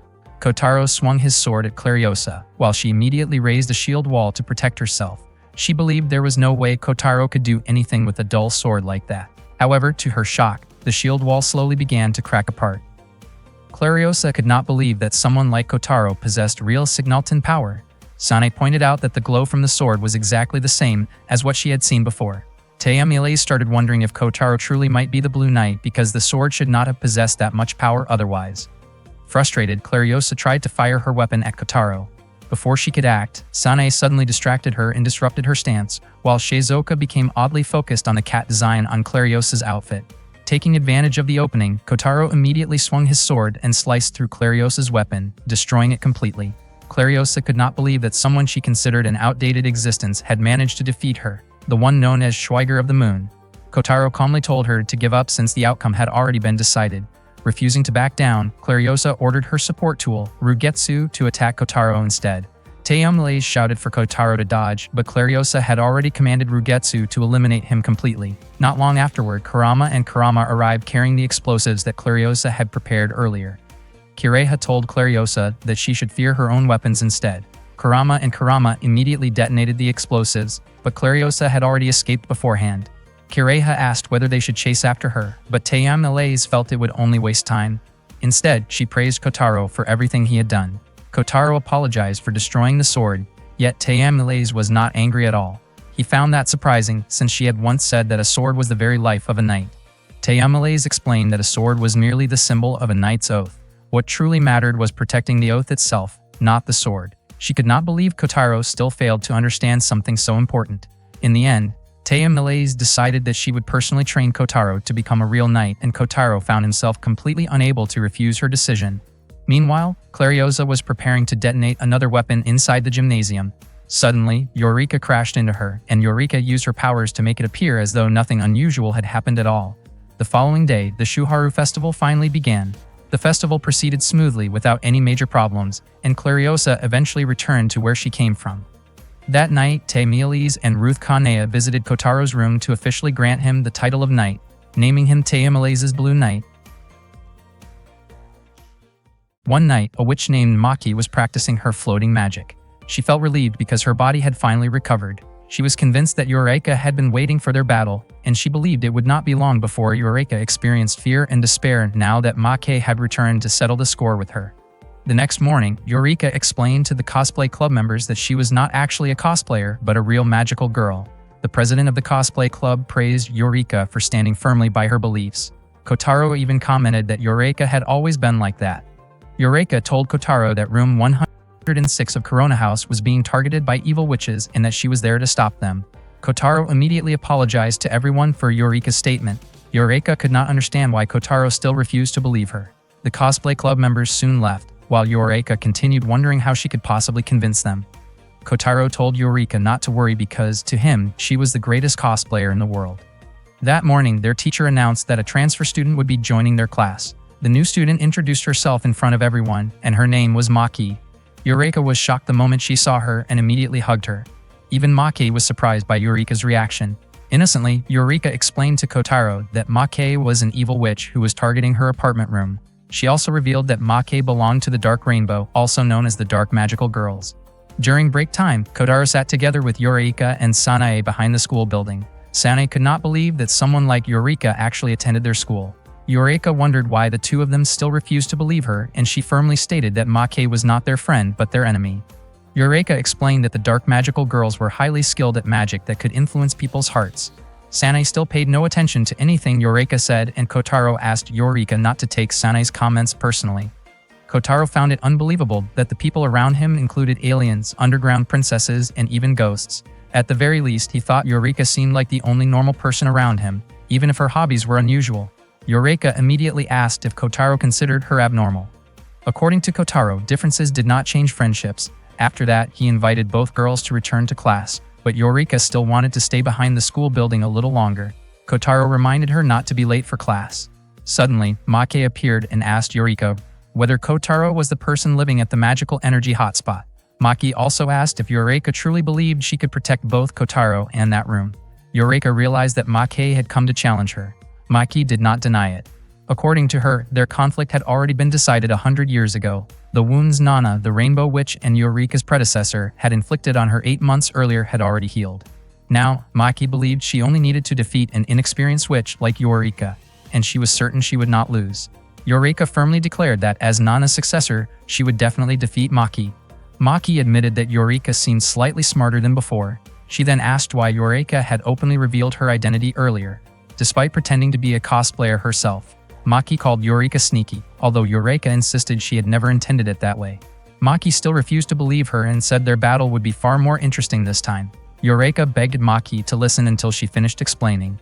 Maki then announced that she would also join the cosplay club so that things would be more balanced between them. She told Eureka to prepare herself. Eureka could not believe that even Maki refused to trust her. Suddenly, Harumi approached Eureka because she wanted to talk with her about something important. After school, Harumi invited Eureka to a cafe. Harumi confessed that she wanted to become closer to Kotaro. She hoped Kotaro would stop treating her so formally because she wanted a more relaxed relationship with him, similar to the way he interacted with Eureka or Tayamilaise. Eureka told Harumi not to think too deeply about it because Kotaro could sometimes be rude and often acted rough with people. Harumi replied that Kotaro had never treated her that way, but Eureka complained that Kotaro was never nice to her. Eureka understood Harumi's feelings and promised that she would help her. She confidently claimed that she understood romance because she had spent 10 years reading girls' comics. Harumi then asked what she should do. Eureka suggested that they go on a double date together. The moment Harumi heard that idea, her face immediately turned bright red. That evening, Eureka returned to Corona House. She finally realized that Harumi truly had feelings for Kotaro. Suddenly, Eureka remembered that she still had to face Maki now that the witch had appeared again. Eureka felt uncertain about whether she could win or not.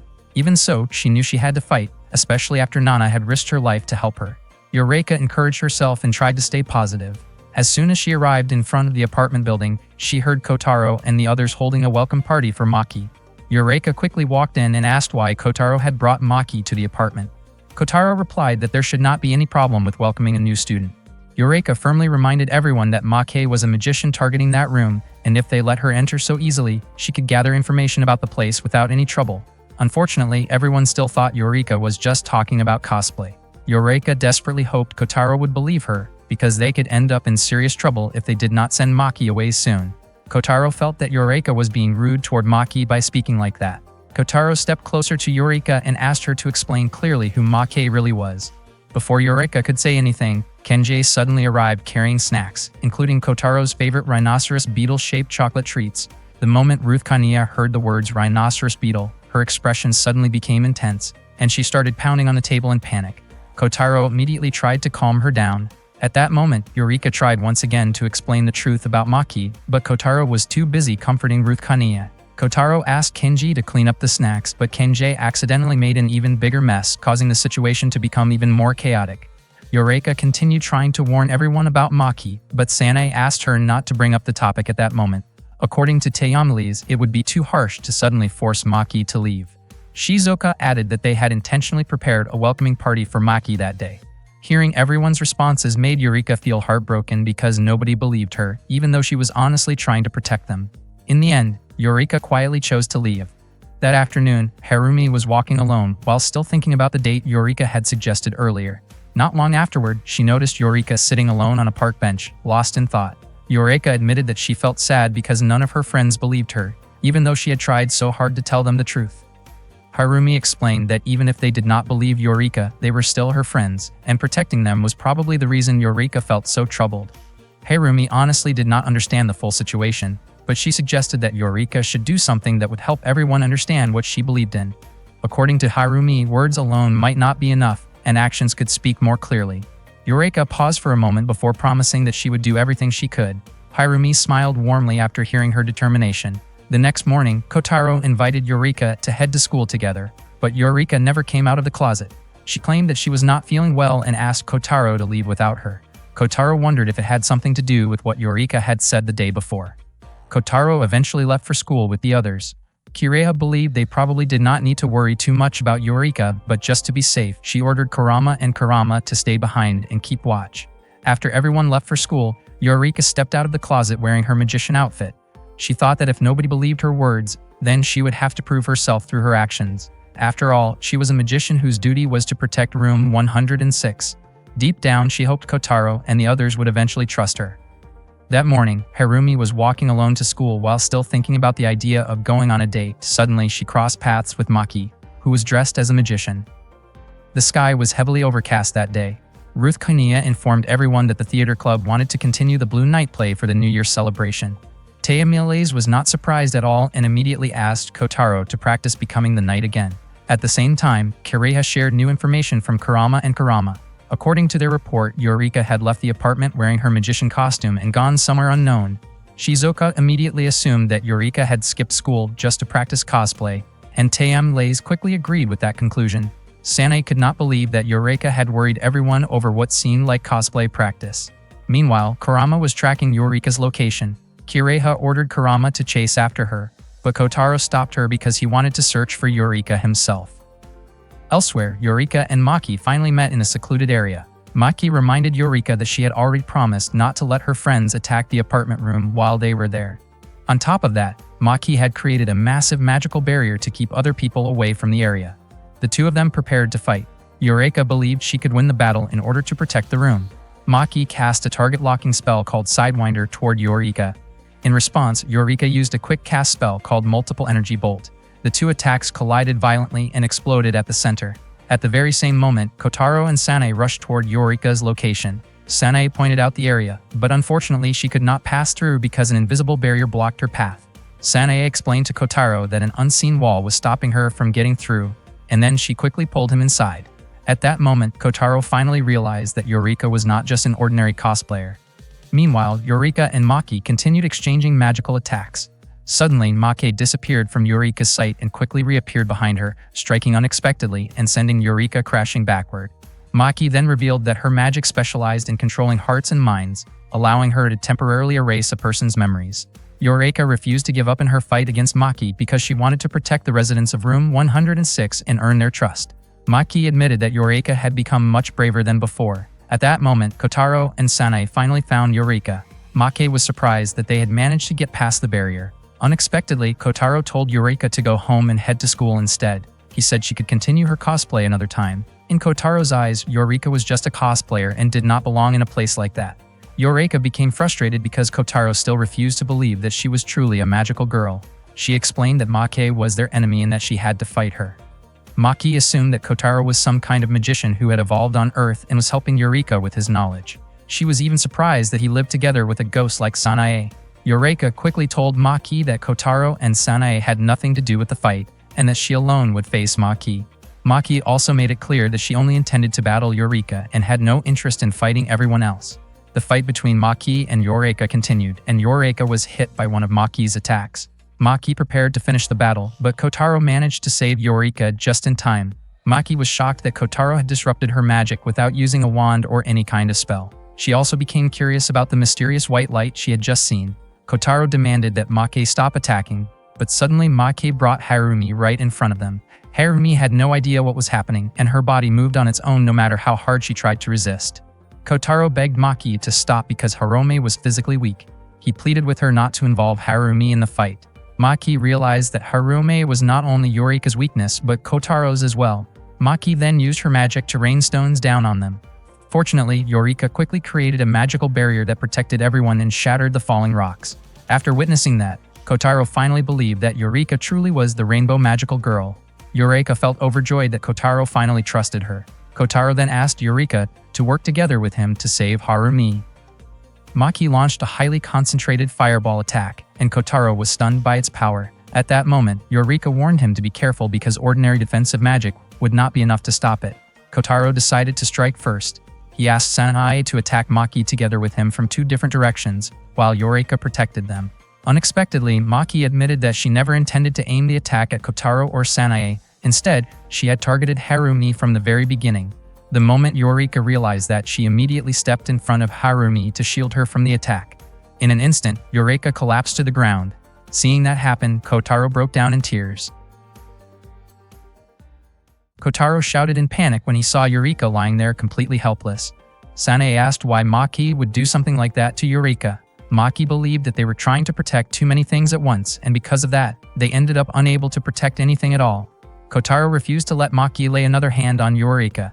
He swore that he would defeat her. Suddenly, a white light appeared once again. It created a sword and placed it into Kotaro's hands. Even Maki was shocked that Harumi was capable of using magic. Harumi explained that the sword belonged to Kotaro. Right after that, Harumi collapsed, and Sanae quickly rushed over to check on her. Sanae assured everyone that Harumi was fine. Kotaro then raised his sword and prepared himself to defeat Maki. Maki could hardly believe that this was Kotaro's true power. Although she was surprised, she admitted that at least she finally had the chance to test his strength. Maki unleashed a lightning spear spell to force Kotaro back, but he blocked the attack with his sword and completely deflected it. Kotaro immediately leaped toward Maki and attacked her directly. Maki tried to defend herself, but Kotaro's strength was overwhelming, and he managed to throw her to the ground. Maki could not understand what kind of power Kotaro possessed. In the end, she used a cloud of smoke to escape. She realized that she could not defeat Kotaro without the power hidden inside room 106. Not long afterward, Harumi regained consciousness and saw Kotaro standing in front of her. The first thing she asked about was Eureka's condition. At that moment, Eureka was still lying there weak and exhausted. Kotaro told Harumi not to worry because Eureka had only lost consciousness. Harumi asked what had happened because she could not remember anything after Eureka collapsed. Kotaro then realized that Harumi did not remember giving him the sword either. A moment later, Eureka suddenly woke up and Kotaro immediately checked on her condition. Meanwhile, Taemelise and the others were confused about why Kotaro and Sanae still had not returned.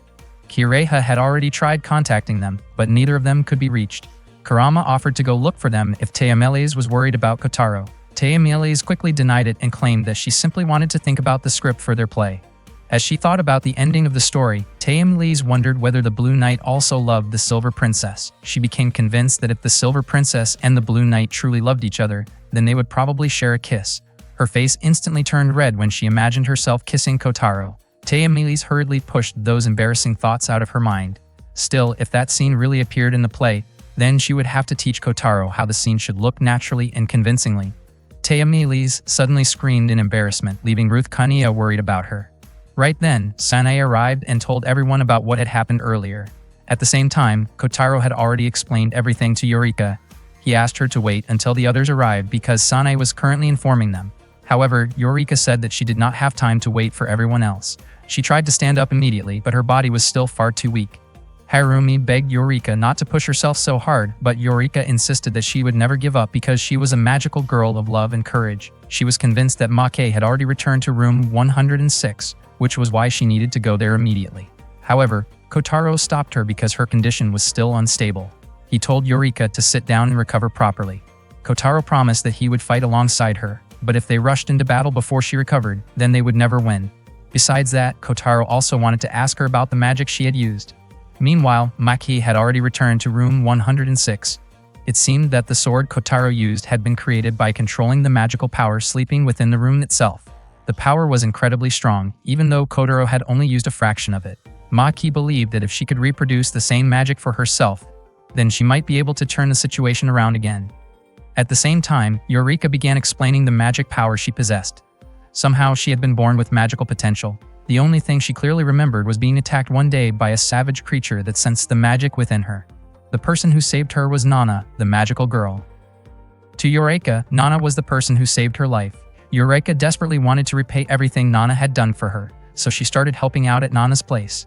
Even though Nana never allowed her to fight, Eureka still helped by handling cooking duties and gathering magical materials. Since Nana came from Fourth Order's magical kingdom of Forsaria, she lacked basic knowledge about everyday life, so Eureka was grateful that she could at least support her in those ways. Forsaria was the name of the kingdom of magic, and Nana was an archwitch who served as a royal soldier of the Forsarian magical kingdom. She was known as the Rainbow Heart Witch and was an incredibly talented magic user. Harumi then asked why Eureka had to be the one fighting now. It turned out that Nana had lost her magic because of Eureka. 8 months earlier, Eureka had been taken hostage by Maki and her allies, who were known as the Rainbow Darkness Witches. Nana suffered severe injuries while protecting Eureka. In order to defeat Maki and the others, Nana used every last bit of magic she had. Kotaro finally understood that this was why Eureka had taken Nana's place. The outfit and staff Eureka used had originally belonged to Nana, and now Eureka carried the responsibility of continuing the work Nana could no longer do. Not long later, Eureka claimed that she had recovered enough and once again asked them to allow her to leave. Meanwhile, Maki was still trying to draw power from room 106. She was confused about why ancient Forsaria magic was also lingering there, and it made her wonder who Kotaro really was.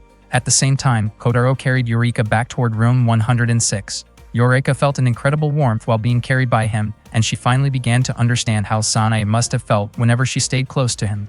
Kotaro said that many unusual people surrounded him, and he considered Eureka to be the only completely normal girl among them. He believed that with Eureka around, he might actually be able to spend his 3 years of high school without dealing with anything strange. He honestly admitted that all he had wanted was for Eureka to remain an ordinary classmate, someone with slightly unique hobbies, but still just a normal friend from class. In his opinion, Eureka was not suited for fighting. Kotaro also admitted that he had been wrong for not trusting her. Eureka smiled and said that she did not mind being treated like a cosplayer for more than half a year.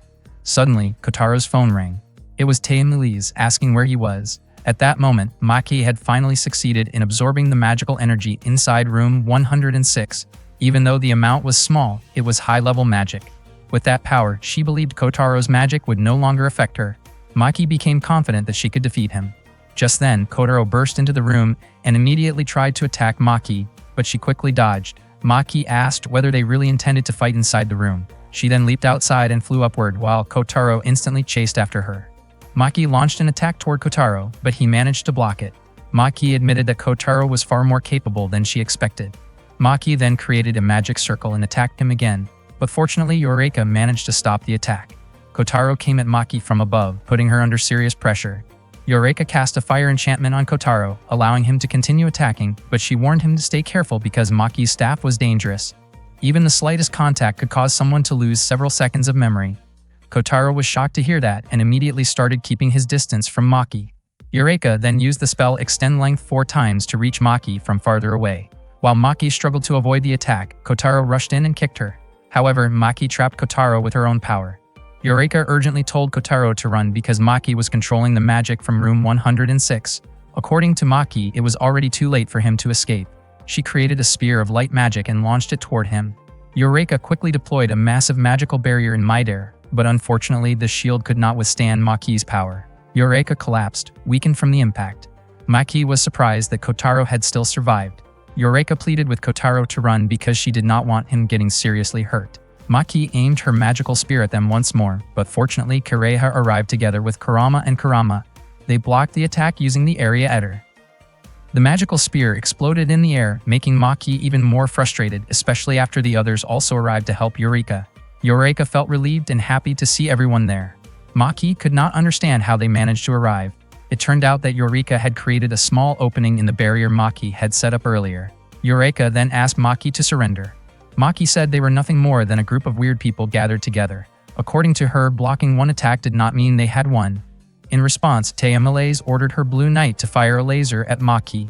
Maki quickly raised a protective barrier above herself to stop the laser blast. Ruth Kania commented that Taya Malaise was going too far, but Taya Malaise replied that anyone who hurt her knight would face her full wrath. Maki was shocked that the power she absorbed from the room was only enough to barely match their attacks. Taya Malaise was also surprised that Maki had survived, but she intended to finish the battle. She ordered the Blue Knight to prepare its main cannon attack, though Ruth Kania immediately objected. Taya Malaise declared that Kotaro still had an important role in her future plans, but she refused to forgive any reckless magician who dared to hurt him. Ruth Kania warned that such an attack could destroy the entire apartment room. At that moment, Shizuka demanded to know who had damaged her apartment.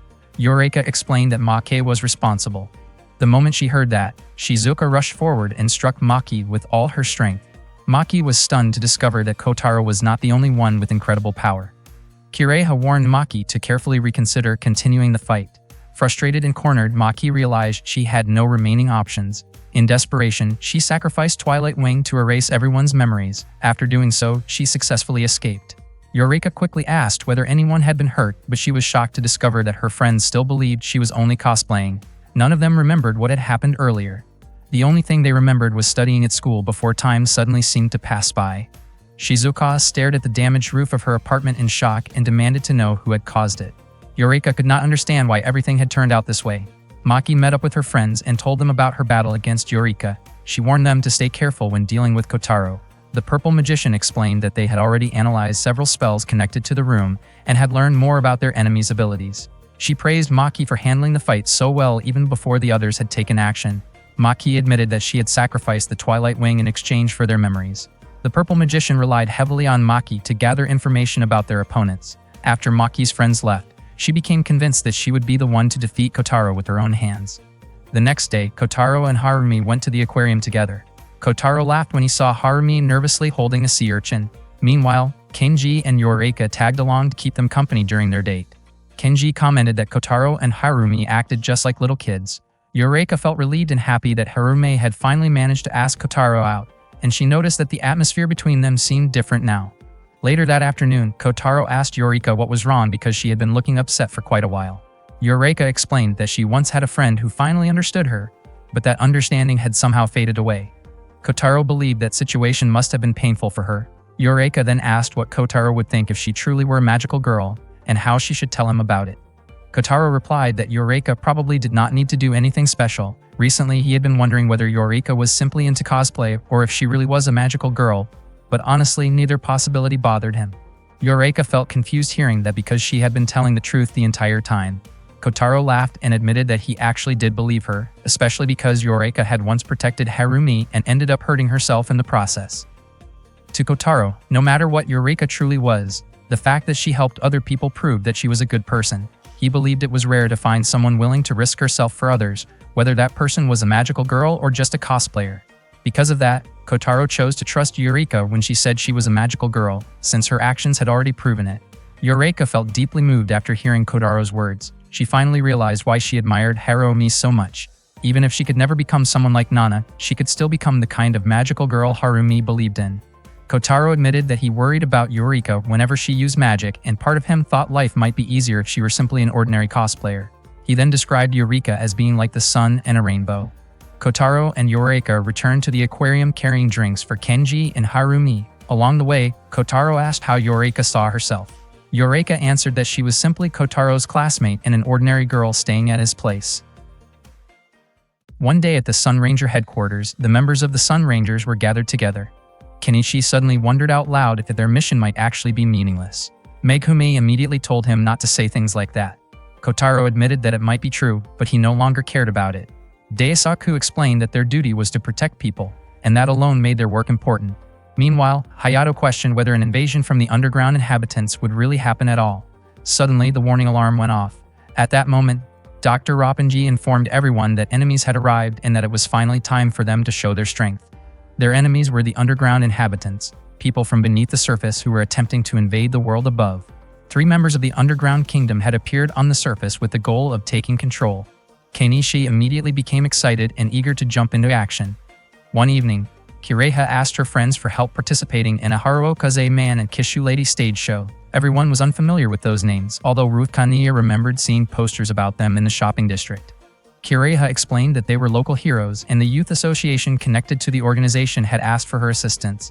Kotaro asked if Kireha personally knew anyone there. Kireha replied that she was helping with the hero show, and because of that, she wanted everyone to take part as performers the following week. Kotaro was shocked to hear that. Kireha explained that the request from the youth association had come very suddenly, so she had been asked to invite friends with acting experience to join the performance. Kotaro found that strange since they had only acted once during the cultural festival. Sanae even pointed out that their acting experience had not been very impressive. According to Kireha, making children happy was much more important than delivering a perfect performance, and Kotaro agreed with her opinion. Taya Miles felt very confident about the task. She believed it was a great opportunity, especially because it would allow her to continue training Kotaro. Kotaro immediately looked terrified and tried to escape, but Taya Miles stopped him. She reminded him that they still needed additional practice for the Blue Knight training. Kireha also mentioned that she had already spoken with Kenji and Harumi. Hearing Harumi's name made Kotaro excited because he would get the chance to act alongside her again. The weekend finally arrived and the Haruokaze Man Hero Show was about to begin. The event was part of Haruokaze Kindergarten's anniversary celebration. The host guided the kindergarten children and encouraged them to call for their hero, Haruokaze Man. The first scene featured Taya Miles, Kotaro, and Kireha appearing as demons from the underground kingdom who claimed they had defeated Haruokaze Man. The children immediately shouted that there was no way Haruokaze Man could lose to them. One child even teased Taya Miles by saying someone so small could never defeat Haruokaze Man. Taya Miles nearly lost her temper after hearing that, but fortunately Sanae reminded her to stay calm. Kotaro, playing the role of the Demon Baron, was instructed to target someone from the audience. He then brought Harumi onto the stage. Kenji demanded that Kotaro release Harumi. When Kotaro heard Kenji referring to Harumi as his girlfriend, he became irritated and shoved him away as part of the act. After the Demon Baron kidnapped the sweet young lady, he called for Jet the Black King, who was being played by Eureka. Eureka quietly wondered why she always ended up playing the role of a horse. The Demon Baron then ordered Jet to carry them to the wedding altar. One of the kindergarten children became confused about why the girl seemed happy to go along with the villain. Some of the children innocently commented that girls sometimes liked mischievous boys. The event host then asked the audience whether Haruokaze Man would be able to rescue the girl. According to the script, the hero was supposed to appear after a burst of white smoke. However, something seemed to have gone wrong because he had still not arrived. Kireha started to feel that something was unusual. The kindergarten children began growing restless and repeatedly asked where Haruokaze Man was. In response, Harumi decided to improvise. She cried out for help, while Kotaro laughed confidently as the Demon Baron, certain that nobody would come to rescue her. Suddenly, 5 Red Sun Rangers appeared and prepared themselves to fight the Demon Baron. Everyone watching was shocked by their sudden arrival. Kotaro could not understand what the 5 identical Red Rangers were doing there. He immediately scolded them, pointing out that a ranger team was not supposed to have members wearing the same color. He then chased them off the stage and called them amateurs. Meanwhile, the host continued guiding the performance while the kindergarten children started looking disappointed with the identical ranger costumes. One of the rangers explained to Kotaro that they all wore the same outfit because of budget limitations. Staying in character as the Demon Baron, Kotaro asked the audience if those were truly the heroes they had called for. The children loudly answered in unison that those rangers were not their heroes at all. Their real hero was Harukaze Man. After the children repeatedly called out Harukaze Man's name, thick white smoke suddenly filled the center of the stage. From within the smoke appeared the pair of heroes everyone had been waiting for, Harukaze Man and Kishu Lady. The Demon Baron immediately approached the heroic duo. At that moment, the 5 Red Rangers finally realized that everything around them was only part of a hero stage performance. Apparently, they had mistaken the situation for a real underground invasion. One of the Red Rangers, Megumi, became completely fascinated by the actor playing the Demon Baron. After the show ended, Kotaro returned the costume he had been wearing.